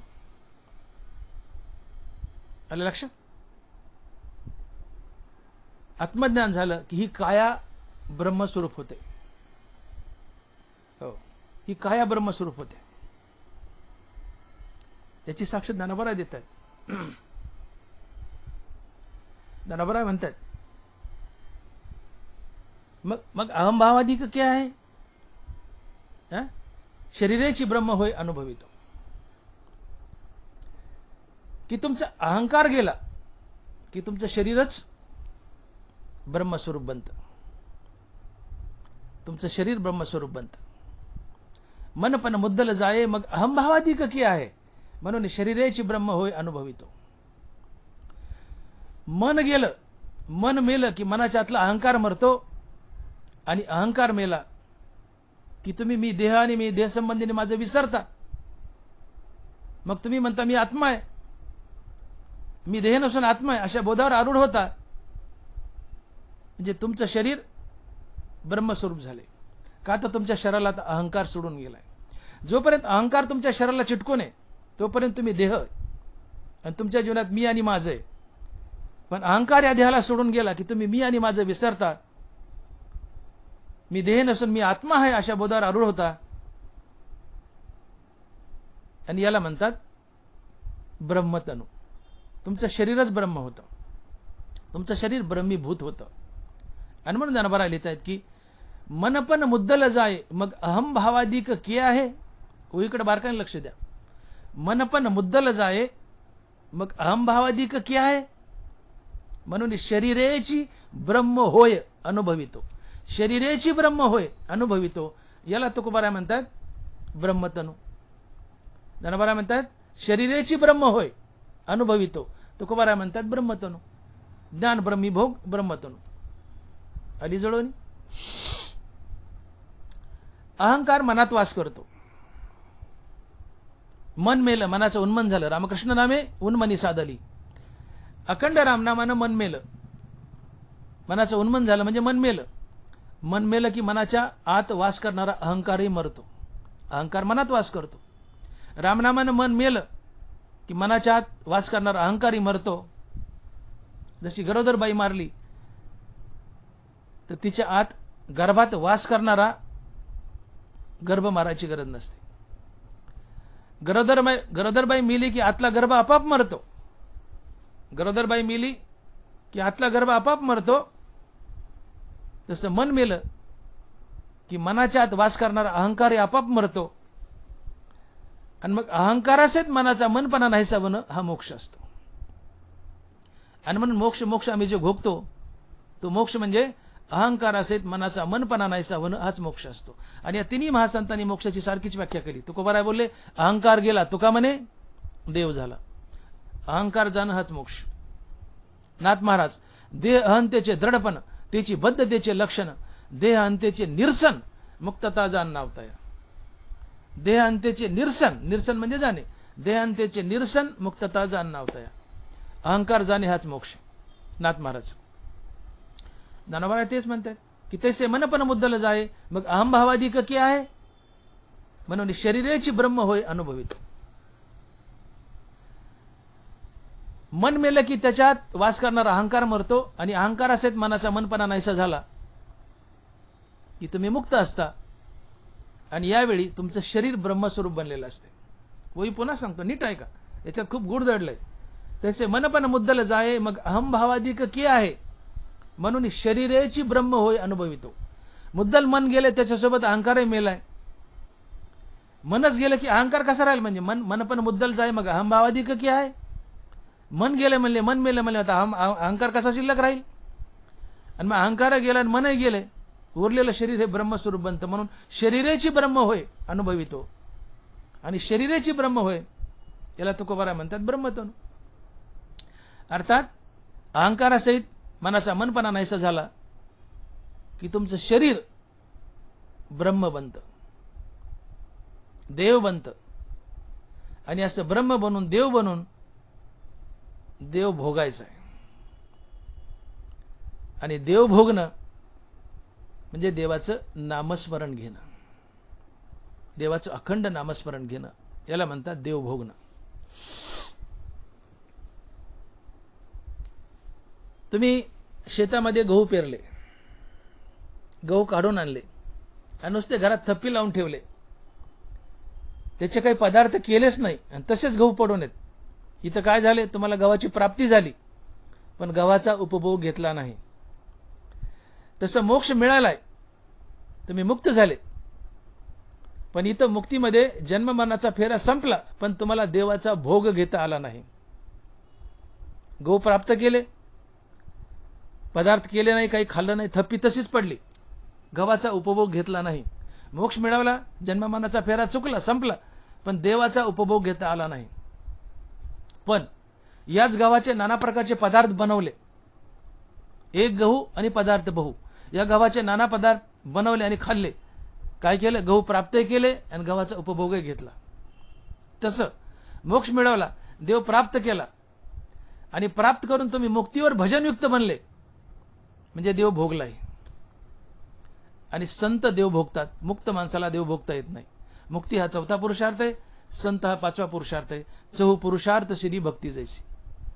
तुम्ही मुक्त झाले, सायुज्यात गेले, देव झाले, जन्ममरणाचा फेरा संपला, तुम्हाला पुन्हा शरीर नाही.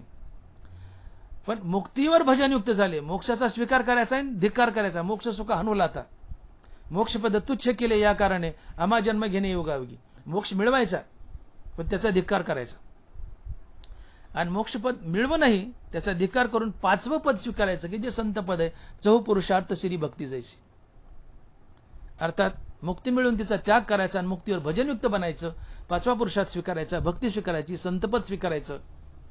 आणि संत आणि देव एकच असतात. देव ते संत, निमित्त त्या प्रतिमा. संत होणं म्हणजे देव होणं, आणि मग देव होऊन देवाच्या नावाचा आनंद लुटायचा, देवाच्या नावाचा भोग घ्यायचा. याला म्हणतात ज्ञान ब्रह्मी भोग ब्रह्मतनु.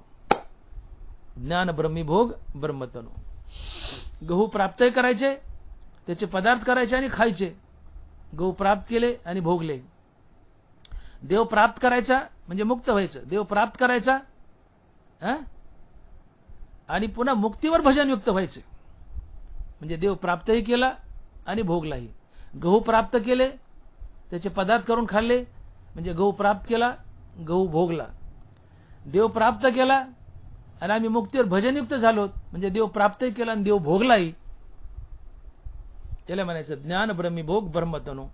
आणि हा भोग आम्ही देव होऊन देव भोगलाय, देव होऊन देव भोगलाय. कारण आमचा अहंकार गेलाय, आम्हाला आत्मज्ञान झाले, आमचा अहंकार गेलाय, म्हणून आमचं शरीर देव बनलंय, ब्रह्म बनलंय. आणि मग ब्रह्म होऊन ब्रह्माचा भोग किंवा देव होऊन देवाचा भोग, याला म्हणायचं ज्ञान ब्रह्मी भोग ब्रह्मतनु.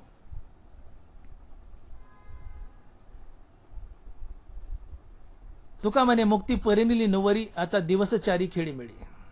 तुका म्हणे मुक्ती परिनिली नवरी, आता दिवस चारी खेळी मिळी. मुक्तीशी माझं लग्न झालंय म्हणले. एक बाई आहे, तिला नवऱ्यापासून 2 मुलं झाले. मग 2 मुलं झाल्यानंतर ती बाई नवरा टाकून देते का? नाहीये. उलट ती त्या नवऱ्यासोबत आपल्या नातरुंडाचं कोड कौतुक पाहते. लेकरं होण्यासाठी नवरा हे साधन आहे आणि मुलं हे साध्य आहेत. नवरा या साधनानं त्या बाईला 2 मुलं झालीत. मग आता हे साधन टाकून द्यायचं नाही. अर्थात ज्या नवऱ्यापासून 2 मुलं झाली आहेत त्याला टाकून द्यायचं नाही. उलट या दोघा नवरा बायकोने मिळून नातरुंडाचं कोड कौतुक पाहायचं. तसं देव प्राप्त झालाय म्हणजे मुक्त झालो, आता देव टाकून द्यायचा नाही. उलट देव उराशी घट्ट पकडून ठेवायचा आणि मुक्तीवर भजनयुक्त बनायचं आणि देवाच्या नावाचा आनंद लुटायचा. अर्थात देव होऊन देवाच्या नावाचा आनंद लुटायचा. त्याला म्हणतात ज्ञान ब्रह्मी भोग ब्रह्मतनु. आणि देव संतानं घेतलेल्या नामस्मरणानं सर्वात जास्त आनंदी होतो. संत हे भगवंताचे सर्वात प्रिय असतात. या जगात देवाची आवडती वस्तू काय असेल, या जगात देवाची सर्वात प्रिय वस्तू काय असेल तर ती आहे संत. का? तर संत मुक्तीवर भजनयुक्त असतात. आणि हे जे भगवंताचं भजन आहे, भगवंताचं नामस्मरण आहे, याला ज्ञानोबा संभोग म्हणतात. मनासी चाडण सांगे प्रकृतीचे केले नेघे, जो श्रद्धेचे नि संभोगे सुखिया झाला. ज्ञानोबरांनी हरिनामाला संभोग म्हटले. जो श्रद्धेचे नि संभोगे सुखिया झाला. श्रद्धा या शब्दाची नाथ महाराज व्याख्या करतायत की माझ्या नामाची अति आवडी तया नाव श्रद्धा रोकडी. श्रद्धा म्हणजे काय? श्रद्धा म्हणजे भगवंताच्या नामाची अति आवड असणं म्हणजे श्रद्धा. अर्थात भगवंताच्या नामाची आवड ही श्रद्धा आहे. आणि ज्ञानोबा म्हणतात श्रद्धेची नि संभोगे सुखिया झाला. अर्थात ज्ञानोबा हरिनामाला संभोग म्हणतात. का बरं? संभोग तो आम्ही व्यवहारात थोडासा गलिच्छ अर्थ काढतो संभोगाचा. पती पत्नीचं मिलन याला आम्ही संभोग म्हणतो. आणि ज्ञानोबा हरिनामाला संभोग म्हणतात. का बरं? तुम्ही गुलाबजामुन खातायत.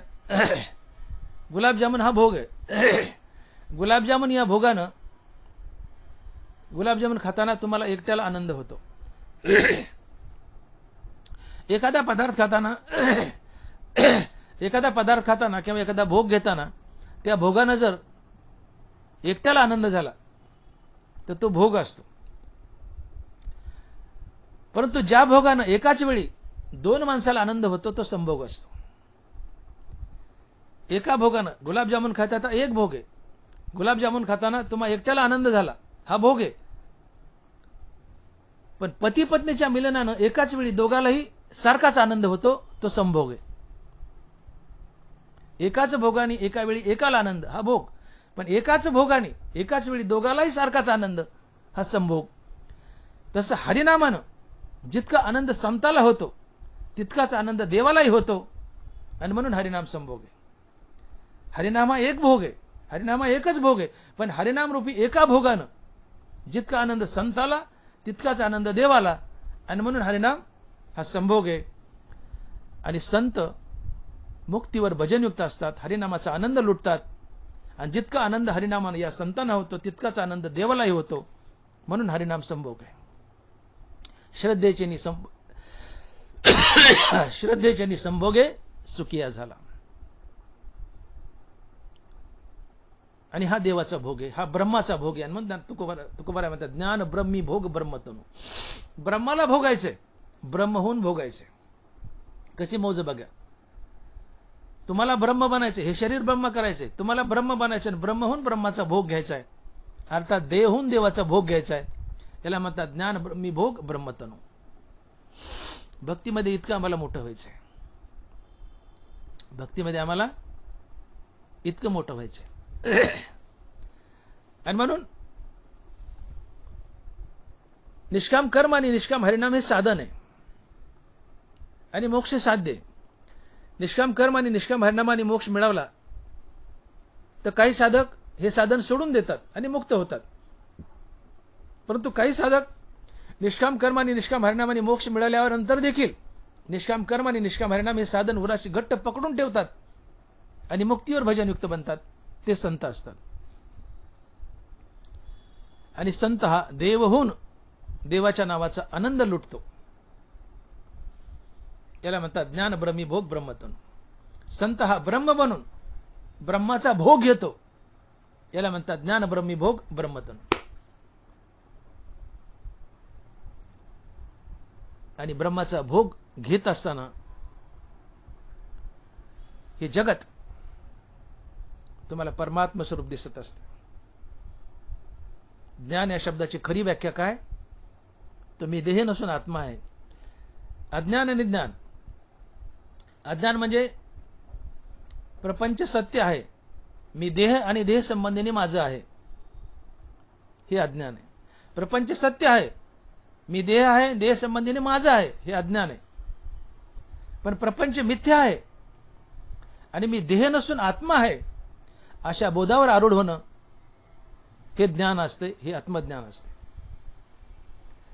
मग मी देह नसून आत्मा आहे याचा अर्थ आत्म्याच्या रूपानं सर्व विश्व मीच व्यापले, आत्मा विश्वव्यापी आहे. मग मी देह नसून आत्मा आहे याचा अर्थ मी आत्मा आहे आणि आत्मा तर विश्वव्यापी आहे, याचा अर्थ आत्म्याच्या रूपाने मीच विश्व व्यापले. आणि म्हणून सगळ्या जगात मीच नटलोय, सगळ्या जगात मीच नटलोय. जगातील दगड धोंडा सगळं मी बनलोय, किंबहुना चराचर आपणची झाला. याला म्हणायचं आत्मज्ञान किंवा याला म्हणायचं ज्ञान. हे विश्वची माझे घर, ऐशी मती जयाची स्थिर, किंबहुना चराचर आपणची झाला. चराचर आपणची झाला. प्रपंच मिथ्या आहे, मी देह नसून आत्मा आहे, आत्मा विश्वव्यापी आहे. मग मी आत्मा आहे आणि आत्मा विश्वव्यापी आहे याचा अर्थ आता मीच विश्व व्यापलंय. या जगातील चराचर मी बनलोय, किंबहुना चराचर आपणची झाला. हे ज्ञान असते. असं ज्ञान झालं की तुमचा अहंकार गेला असतो, तुमचं शरीर ब्रह्मस्वरूप बनलेलं असतंय. आणि असं ब्रह्म बनून ब्रह्माचा भोग घेणं ज्ञान ब्रह्मी भोग ब्रह्मतनु याला म्हटलंय. अर्थात देवहून देवाच्या नावाचा आनंद लुटणं म्हणजे ज्ञान ब्रह्मी भोग ब्रह्मतनु. गहू प्राप्तही करायचे आणि त्याचे पदार्थ करून खायचेही, अर्थात गव्हाचा भोगही घ्यायचा. गहू प्राप्त करायचे, गव्हाचा भोगही घ्यायचा. तसा देव प्राप्त करायचा आणि त्याच्या नावाचा आनंद लुटून देवाचा भोगही घ्यायचा, म्हणजे ब्रह्माचा भोग, अर्थात ज्ञान ब्रह्मी भोग ब्रह्मतनु. आणि म्हणून इथपर्यंत आम्हाला मजल मारायची. आणि हे ब्रह्मज्ञान झाल्यानंतर तुम्हाला अभय प्राप्त होतं. एक प्रकारे देव होऊन तुम्ही देवाच्या नावाचा आनंद तर लुटतच असता, तो एक आनंद घेताच. ब्रह्महून ब्रह्माचा भोग घेता, अर्थात देव होऊन देवाच्या नावाचा आनंद लुटता. यालाच ज्ञान ब्रह्मी भोग ब्रह्मतनु म्हटलंय. परंतु तुम्ही देव झाल्यानंतर, आत्मज्ञानी झाल्यानंतर चराचरात तुम्हाला परमात्म दर्शन होत असते. जे जे दृष्टी दिसे ते ते हरिरूप. हे समस्त ही श्री वासुदेव. जगतात एक श्रीकृष्णच नटलाय अशा बोधावर तुम्ही आरूढ होता. हे समस्त ही श्री वासुदेव. का बीजाची झाले तरु अथवा भंगाराचे अलंकारू, तैसा मज एकाचा विस्तारू ते हे जग.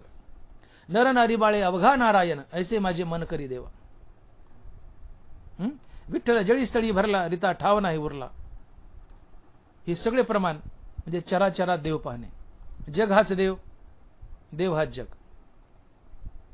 या जगातील चराचर, दगड धोंडे माती झाड झुडूप सजीव निर्जीव प्रत्येक गोष्ट म्हणजे देवच आहे. धरिली सोंगे येणे अवघी पांडुरंगे. अशा बुधावर आरूढ होणं म्हणजे ज्ञान होणं. या जगातील प्रत्येक वस्तू म्हणजे पांडुरंगानं धरलेलं सोंग आहे. जगातील प्रत्येक वस्तू सजीव निर्जीव प्रत्येक वस्तू म्हणजे पांडुरंगानं धरलेलं सोंग आहे. अर्थात जगातील प्रत्येक वस्तू पांडुरंग आहे. जगातील प्रत्येक वस्तू देव आहे. हे चराचर म्हणजे देव आहे. अशा बोधावर आरूढ होणं म्हणजे आत्मज्ञान. आणि एवढंच नाही, चराचरात देव नटला एवढंच नाहीये, तर ते चराचर मी आहे. चराचरात देव नटलाय, सर्वत्र परमात्मा दर्शन तर घडतेच, अद्वैतात गेलाय. चराचरात देव दिसतोय एवढंच नाही, तर चराचर मी बनलोय. मी बनलोय हे खरं आत्मज्ञान असते. किंबहुना चराचर आपणची झाला, हे विश्वाची माझे घर, ऐशी मती जयाची स्थिर. किंबहुना चराचर आपणची झाला, हे विश्व माझं घर. अर्थात विश्वात मी नटलोय, आत्मा विश्वात नटलाय. आत्मा विश्वव्यापी आहे, मग मी आत्मा आहे. मग आत्म्याच्या रूपाने मी विश्व आपले, चराचर मी बनलोय. अशा बोधावर आरूढ होणं हे आत्मज्ञान असते. आणि असं आत्मज्ञान झाल्यावर तुम्ही देव होऊन देवाच्या नावाचा आनंद तर लुटतात. ज्ञान ब्रह्मी भोग ब्रह्मत्व हे तर होतच, पण प्रामुख्यानं तुमच्या जीवनातलं भय निघून जातं, तुमच्या जीवनात अभय येतं. जीवन जगत असताना आम्हाला आनंदाची प्राप्ती होत नाही का, तर संसारात पावलोपावली भीती लपली आहे. अनेक गोष्टीची भीती, मरणाची भीती. आणि म्हणून ज्ञानीपुरुषाच्या जीवनात जी काय दैवी संपत्ती ज्ञानोबाने ज्ञानेश्वरीत वर्णिली, त्यातलं पहिली ज्ञानी संपत्ती आहे, दैवी संपत्ती आहे अभय. ज्ञानीपुरुषाचं भय निघून जातं. आणि ज्याचं भय निघून गेलो तो खरा आनंदी असतो. ज्याचं भय निघून गेले तो खरा आनंदी असतो. आणि म्हणून या अभयाबद्दल बोलताना ज्ञानोबा लिहितात की पाणी बुडू ये मिठाते, तो मिठाची पाणी आते, तैसे आपण झालेनी अद्वैते नाशे भय. पाणी बुडू ये मिठाते, तो मिठाची पाणी आते, आपण झाल्याने अद्वैते नाशे भय. पाणी लय रुबाब करायचं, हे मिठा मी तुला बुडवील, हे मिठा मी तुला बुडवील, असं रुबाब करायचं. मीठ म्हणलं काय करावं या पाण्याला, हे सारखंच भेट व्हायला. एक दिवस मीठ पाण्याला म्हणलं ये बरं, पाणी आलं आणि मिठाला बुडवायला लागलं, ते मिठाचंच पाणी झालं. आता काय पाणी मिठाला बुडील, मिठाचंच पाणी झालं. तसं संसार म्हणतो, हे माणसा मी तुला भिडील, मी तुला दुःख देईल, मी तुला दुःख देईल. एक दिवस माणूस मला संसाराला ये बरं, संसार आला आणि त्या माणसाचाच संसार झाला. आता संसाराला काय दुःख देईल. पाणी बुडवे मिठाते, तो मिठाची पाणी आते, तसे आपण झालेली अद्वैते नाशे भय. पाणी मिठाला बुडवायला गेलं तर मिठाचंच पाणी झालं. आता पाणी मिठाला काय बुडवणार. संसार आम्हाला भेडवतोय, पण आम्ही संसार झालोय. आता संसार आम्हाला काय भेडवणार, कारण आम्ही आता अद्वैतात गेलोय. आपण झालेने अद्वैते नाशे भय. द्वैतात आहे तोपर्यंत भय, पण तुम्ही अद्वैतात गेले. अद्वैतात गेले म्हणजे जगात परमात्मा पाहू लागले, जगत परमात्मा स्वरूप पाहू लागले. एवढंच नाही तर जगत तुम्ही बनलेत, किंबहुना चराचर आपणची झाला, या बोधावर आरूढ झाले. आता तुम्हीच चराचर बनले तर तुम्हाला कोण त्रास देईल? कोण त्रास दिला आणि कोणाची भीती राहिली? कारण जगातली प्रत्येक वस्तू तुम्ही आहेत. तो पठाण नाथ महाराजच्या अंगावर 108 वेळा थुंकला विशीत बसून.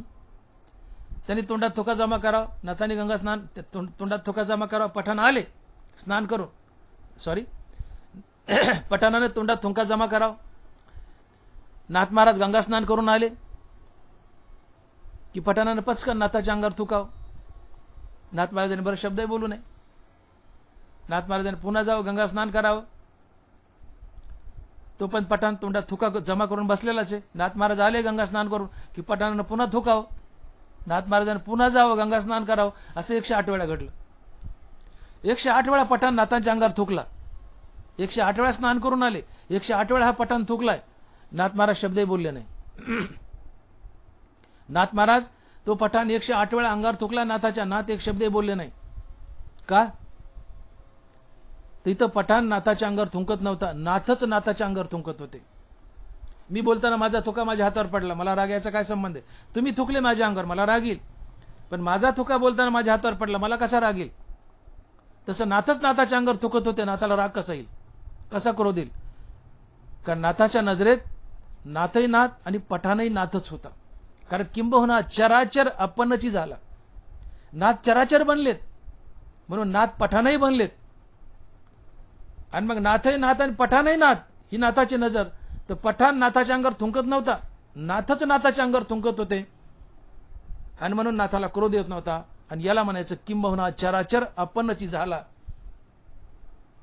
आणि हे ज्ञान असते आणि हे अभय असते. आपण जर चराचर बनलो, जगातली प्रत्येक वस्तू आपण बनलो, तर मीच मला कसा त्रास देईल? मला आता कोणाची भीती? मी वेगळं आणि जग वेगळं, हे द्वैत आहे. तर जग मला हानील मारील ही भीती आहे. पण मीच जग बनलोय, जगची देह झाले म्हणून हर्षा मार्ष ठेले दुजे नवीन. मीच जग बनलोय. आता जगातली सगळी वस्तू, प्रत्येक वस्तू मी आहे, तर मला कोण त्रास देईल? कारण जगच मी आहे. मग ती आपण झाले नाही अद्वैते नाशे भय. आपण अद्वैतात जातो आत्मज्ञान झाल्यावर, अहंकार गेल्यावर, आणि आपलं भय नाशतं. आणि ज्याचं भय गेलंय तो सर्वात आनंदी असतो. ज्याला अभय लाभलंय, मी तर म्हणतो ज्याला अभय लाभलंय, हे खरं ज्ञान ब्रह्मी भोग ब्रह्मतनु आहे. देवबोन देवाच्या नावाचा आनंद लुटणं हे तर खरंच आहे. ज्ञान ब्रह्मी भोग ब्रह्मतनु. ब्रह्महून ब्रह्माचा आनंद घ्यायचा, ब्रह्महून ब्रह्माचं नाव घ्यायचं आणि ब्रह्म भोगायचं, हे ज्ञान ब्रह्मी भोग तनु हे तर झालंच.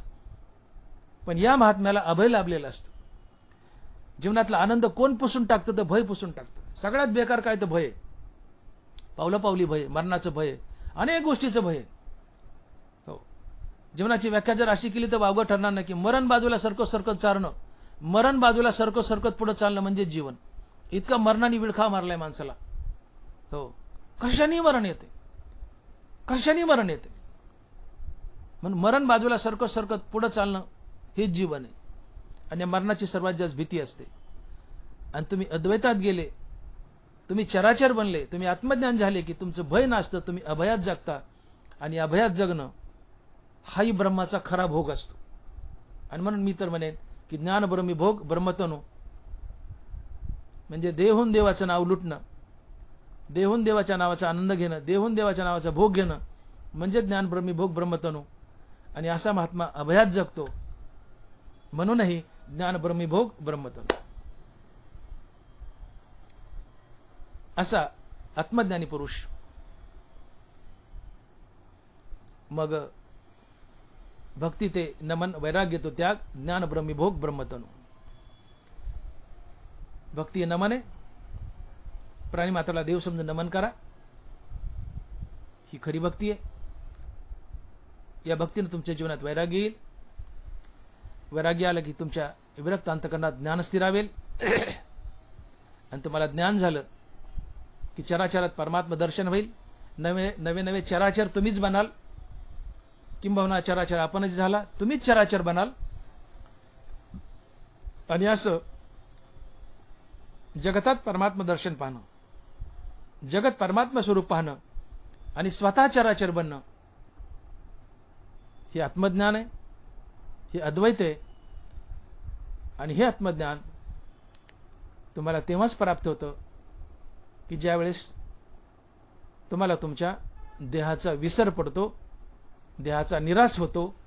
हे तुकोबाराय अभंगाच्या दुसऱ्या चरणात सांगतात आणि महाराज लिहितात की देहाच्या निराशे पाविजे या ठाया, माझी ऐशी काया जवण होय. देहाच्या निराशे पाविजे या ठाया, माझी ऐशी काया जवण होय. तुम्हाला आत्मज्ञान झालंय, जगतात परमात्म दर्शन घडतंय. हे कधी सफल होईल? ज्यावेळेस तुम्हाला तुमच्या देहाचा विसर पडलाय. आणि देहाचा विसर कधी पडतो? ज्यावेळेस तुमचं मन मरतं. तुमचं मन मनोरूपात जर शिल्लक असेल, मन जिवंत आहे, मन मनोरूपात शिल्लक आहे, तर तुम्ही म्हणता मी देह आहे. आणि मनाचा विसर पडला, मन मेलं की मी देह नाही, मी आत्मा आहे. हा देहाचा विसर अडतो. मग देहाचा विसर पाडीमच. तुकोबारायांनी म्हटलंय की देवा तायसा करी उपकार, देहाचा विसर पाडीमच. देहाचा विसर म्हणजे मनाचं मरण. मन मनोरूपात आहे, तुम्हाला देहाचा आठव होतो. रामकृष्ण नामाने मन मेलं की देहाचा विसर पडतो. आणि मन मेलं म्हणजे अहंकार जातो, कारण अहंकार मनात वास करतो. म्हणून अहंकारासहित मन मेलं की देहाचा विसर पडतो. आणि अहंकाराने मन जिवंत असेल तर देहाचा आठव होतो. आणि मग जोपर्यंत मन आणि अहंकार जिवंत आहे तोपर्यंत तुम्ही स्वतःला मी देह आणि देह संबंधीने माझं म्हणणारच. अहंकार आहे म्हणून तुम्ही म्हणता मी देह, मी मी मी माझं माझं. जगत सत्य आहे. अहंकार आहे, मन आहे म्हणजे अहंकार आहे, आणि अहंकार आहे म्हणून मी आणि माझं आहे. पण अखंड रामनामानं अहंकार मेला आणि मनही मेलंय. अहंकार गेला की मी देह आणि मी देह संबंधीने माझं हे विसरतं. आणि मी देह नसून मी आत्मा आहे या बोधावर मनुष्य आरूढ होतो. आणि हे आत्मज्ञान असतं. जोपर्यंत अहंकार आहे, मन आहे, तोपर्यंत मी देह आणि देह संबंधीने माझं. पण रामनामाने अहंकार मारलाय, मन मेलय की आता मी देह नाही, मी देह नसून आत्मा आहे या बोधावर मनुष्य आरूढ होतो. आणि मी आत्मा आहे म्हटलं की त्याला देहाचा विसर पडतोच. तो आत्मा आहे, आता तो देह कुठं राहिलाय? अहंकार आहे तोपर्यंत तो देह आहे. अहंकार गेला की हा देह ब्रह्म बनतो, विश्वव्यापी बनतो, चराचर बनतो. इथं देहाचा विसर पडतो. आणि म्हणून देहाचा विसर पडला तरच तुम्ही आत्मज्ञानी असता, अद्वैतात असता, जगतात देव पाहता, नव्हे तुम्ही चराचर बनता. मग अहंकार आहे तोपर्यंत तुम्ही देहरूपात, अहंकार गेला की तुम्ही ब्रह्मरूपात. शरीर बनलं काय? ब्रह्म. आणि ब्रह्म बनून ब्रह्माचा भोग घेत आहे. आणि म्हणून ज्ञान ब्रह्मी भोग ब्रह्मतनो या अवस्थेवर आरूढ होण्यासाठी तुमचा अहंकार जावा लागतो. अहंकार गेला की देहाचा विसर पडतो. देहाचा विसर पडला, तुम्हाला आत्मज्ञान झालं, देहाचा विसर पडला की तुमचं शरीर ब्रह्म बनतं. आणि ब्रह्म होऊन तुम्ही ब्रह्माचा भोग घेता. अर्थात काया ब्रह्म होऊन ब्रह्माचा भोग घेते. याला तुकोबाराय म्हणतात की ज्ञान ब्रह्मी भोग ब्रह्मतनु. ही अवस्था येण्यासाठी देहाचा विसर पडावा लागतो. आणि देहाचा विसर पडण्यासाठी अहंकार मरावा लागतो. आणि म्हणून देहाच्या निराशे पाविजे या ठाया, ती वरची अवस्था तरच येते कधी देहाचा निराश झाला तर. आणि माझी अशी काया जवण आहे. अहंकार आहे तो पण माझी काय, मी देह आहे, देह संबंधीने माझं आहे. अहंकार गेला की काया माझी नाहीये, मी आत्मा आहे. अहंकार गेला की मी आत्मा आहे, मी देह नाही. आणि मी आत्मा या बोधावर आरूढ झाला की तुम्ही विश्वव्यापी बनता, चराचर बनता, आत्मज्ञानी बनता. आणि ज्ञान मिळवलं की तुमचं शरीर देव बनतं. आणि देहून देवाचा उपभोग घेता, देहून देवाच्या नामाचा आनंद लुटता. देहून देवाच्या नावाचा आनंद लुटणं हाच ब्रह्माचा भोग असतो. आणि मग देहून देवाच्या नावाचा आनंद लुटणं हा देवाच्या किंवा ब्रह्माचा भोग आहे. देहून देवाचं नाव घेणं, देहून देवाच्या नावाचा आनंद लुटणं हाच ब्रह्मी भोग आहे. आणि म्हणून ज्ञान ब्रह्मी भोग ब्रह्मतन. आणि म्हणून तुम्हाला मुक्ती हवी, देहून देवाचा भोग लुटायचा आहे, तर या तीन गोष्टी तुमच्या जीवनात असणं आवश्यक आहेत. कोणती? भक्ती, वैराग्य आणि त्याग. यापैकी एक जर नसेल तर हा भोग घेता येत नाही. जीवनात भक्ती, वैराग्य आणि त्याग असावाच लागतो. हे तुकोबाराय अभंगाच्या तिसऱ्या चरणात सांगतात. आणि महाराज म्हणतात की उदक अग्नी धान्य झाले अगडे पाक, एका विना एक कामा नाही. की जसं तांदूळ शिजवायचे, लापशी करायची किंवा इतर दुसरं काय करायचं. उदाहरणार्थ तांदळाचं उदाहरण घ्या. तांदूळ शिजायला टाकलेत, त्यात पाणी टाकले पण अग्नीच नाहीये, भात होईल का? नाही होणार. अग्नी आहे, तांदूळ आहे, पण पाणीच नाही, भात होईल का? नाही होणार. अग्नी आहे, पाणी, तांदूळच नाही, भात होईल का? नाही. इथं पाणी पाहिजे, अग्नी पाहिजे आणि तांदूळ पाहिजेत. पातेल्यात पाणी टाका, त्यात तांदूळ टाका, खालून जाळ लावा, भात तयार होईल. जसं उदक अग्नी धान्य झाल्या घडे पाक, तांदूळ पाणी आणि अग्नी असेल तर भात तयार होईल. तसं भक्ती वैराग्य आणि ज्ञान असेल तरच तुम्हाला देव भेटेल. तुम्ही देव बनाल आणि देवहून देवाच्या नावाचा आनंद लुटाल. आणि याला तुकोबाराय म्हणतात की ज्ञान ब्रह्मी भोग ब्रह्मतनु. भक्ती आहे, वैराग्य ज्ञान आहे, सगळंच आहे. आता अहंकार गेलाय, शरीर ब्रह्म बनलंय आणि ब्रह्महून ब्रह्माचा भोग अर्थात देवहून देवाचा भोग अर्थात देवहून देवाच्या नावाचा आनंद लुटायचा, याला म्हणायचं ज्ञान ब्रह्मी भोग ब्रह्मतनु. यासाठी भक्ती, वैराग्य आणि ज्ञान तिन्ही गोष्टी लागतात. तेव्हाच तुम्हाला देव भेटतो. तुम्ही मुक्त होता, मुक्त होता देव होता, मुक्तीवर भजनयुक्त होता म्हणजे संत होता अर्थात देव होता. आणि देव होऊन देवाच्या नावाचा आनंद लुटता येतो. आणि हे जर खरं नसेल, हे खरं आहे का दाटूमोठे, याची चाचणी मला कळते म्हणले. तुमच्यापाशी खरंच भक्ती आहे का, वैराग्य आहे का, आत्मज्ञान आहे का, हे खरोखर आहे का, तुम्ही नाटकं करता, ढोंग करता, याची पण चाचणी मला कळते, असं तुकोबाराय अभंगाच्या शेवटच्या चरणात म्हणतात. आणि महाराज म्हणतात, तुका म्हणे मज कळते चाचणी, तुका म्हणे मज कळते चाचणी, बडबडीची वाणी अथवा सत्य. बाबांनो, तुम्ही आजकाल दांभिक लोक झालेत, नाटकं करतात. कोणी म्हणतं मला वैराग्य आहे, मला आत्मज्ञान झालंय, मी भक्त आहे, असे लफंगे फसवणारे अनेक असतात. आजकाल तर 4 कीर्तन 4 प्रवचन केली की लोक स्वतःला संत म्हणून घेतात. मी विरक्त आहे म्हणतात, मला वैराग्य आहे, मी आत्मज्ञानी आहे, काही थापा मारतात. तुकोबाराय म्हणले थापा मारू नको, माझ्या पैसा पदायचा नाही. तुका म्हणे मज कळते चाचणी, तुका म्हणे मज कळते चाचणी, बडबडीची वाणी अथवा सत्य. आणि म्हणून खरोखर भक्ती असेल, वैराग्य असेल जीवनात, तर तुमच्या कृतीतून ओळखू येतं. का भूमीचे मार्दव सांगे कोंबाची लवलव, नाना आचार गौरव सुकिलनाची. जमिनीचा कस जमिनीत उगलेल्या पिकावून ओळखता येतो. तर तसं तुमच्या अंगात असलेले जे गुण आहेत, सद्गुण आहेत, तुमच्या अंगात दैवी संपत्ती आहेत, सद्गुण आहेत, असतीलच, तर तुमच्या ते कृतीतून ओळखू येतात. वसंताच्या रिगवणे झाडांचे साजेपणे, तेवी जाणे जे करणे सांगती ज्ञान. तुम्ही विरक्त आहात, ज्ञानी आहात, हे तुमच्या कृतीतून आचरणातून ओळखू येतं. आणि तुम्ही नाटकी असाल तर ते उघडं पडतं. आणि म्हणून तुकोबाराय म्हणतात की तुका म्हणे मज कळते चाचणी, बडबडीची वाणी अथवा सीन. तुमच्यापाशी खरोखर भक्ती आहे का, वैराग्य आहे का, ज्ञान आहे का, असेल तर तुम्हाला देव भेटेल. तुम्ही मुक्तीवर भजनयुक्त व्हाल. तुम्ही देवहून देवाच्या नामाचा उपभोग घ्याल अर्थात ब्रह्महून ब्रह्माचा भोग घ्याल.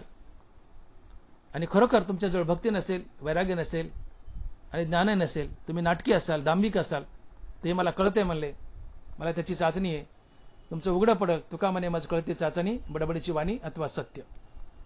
विठोबा रखुमाई, जय जय विठोबा रखुमाई, विठोबा रखुमाई, जय जय विठोबा रखुमाई. यथामती आपण अभंगाचा भावार्थ पाहिलाय. जीवन सफल करायचं असेल, मुक्तीवर भजनयुक्त बनायचं असेल, संत बनायचं असेल, तर जीवनात भक्ती आणा. आपलं प्रत्येक कर्म देवाची पूजा म्हणून करा. हे कर्म करताना इतर वेळेस सातत्यानं त्याला हरिनामाची संगती द्या. आणि जगातील प्रत्येक प्राणी मात्र हा देव आहे असं समजून त्याच्यासोबत देवतुल्य व्यवहार करा. त्याच्यापुढे नम्र व्हा, त्याला नमन करा. प्राणी मात्राला देव समजून त्याच्यापुढे नम्र व्हा, त्याला नमन करा. ही खरी भक्ती असते. या तिन्ही गोष्टीचं पालन ही खरी भक्ती आहे. म्हणून प्राणी मात्राला देव समजून नमन करा. फायदा काय, तर तुम्हाला वैराग्य लाभेल. वैराग्यातून तुम्हाला आत्मज्ञान होईल. आणि आत्मज्ञान झाल्यानंतर यावेळेस तुमचा अहंकार जाईल, तुम्हाला आत्मज्ञान होईल. आणि अहंकार गेले की तुमचं शरीर ब्रह्मस्वरूप बनेल. आणि तुम्ही ब्रह्म होऊन ब्रह्माचा भोग घ्याल अर्थात देव होऊन देवाच्या नावाचा भोग घ्याल. तुम्ही आनंदी व्हाल, देवालाही आनंदी कराल, जीवन धन्य होईल. आणि म्हणून इथपर्यंत मजल मारण्यासाठी कर्मदेवाची पूजा म्हणून करा. सातत्याने हरिनाम घ्या. आणि प्रत्येक प्राणी मात्राला देव समजून त्याच्यापुढे नम्र व्हा, नमन करा. अर्थात प्रत्येक प्राणी मात्राला देव समजून नमन करा.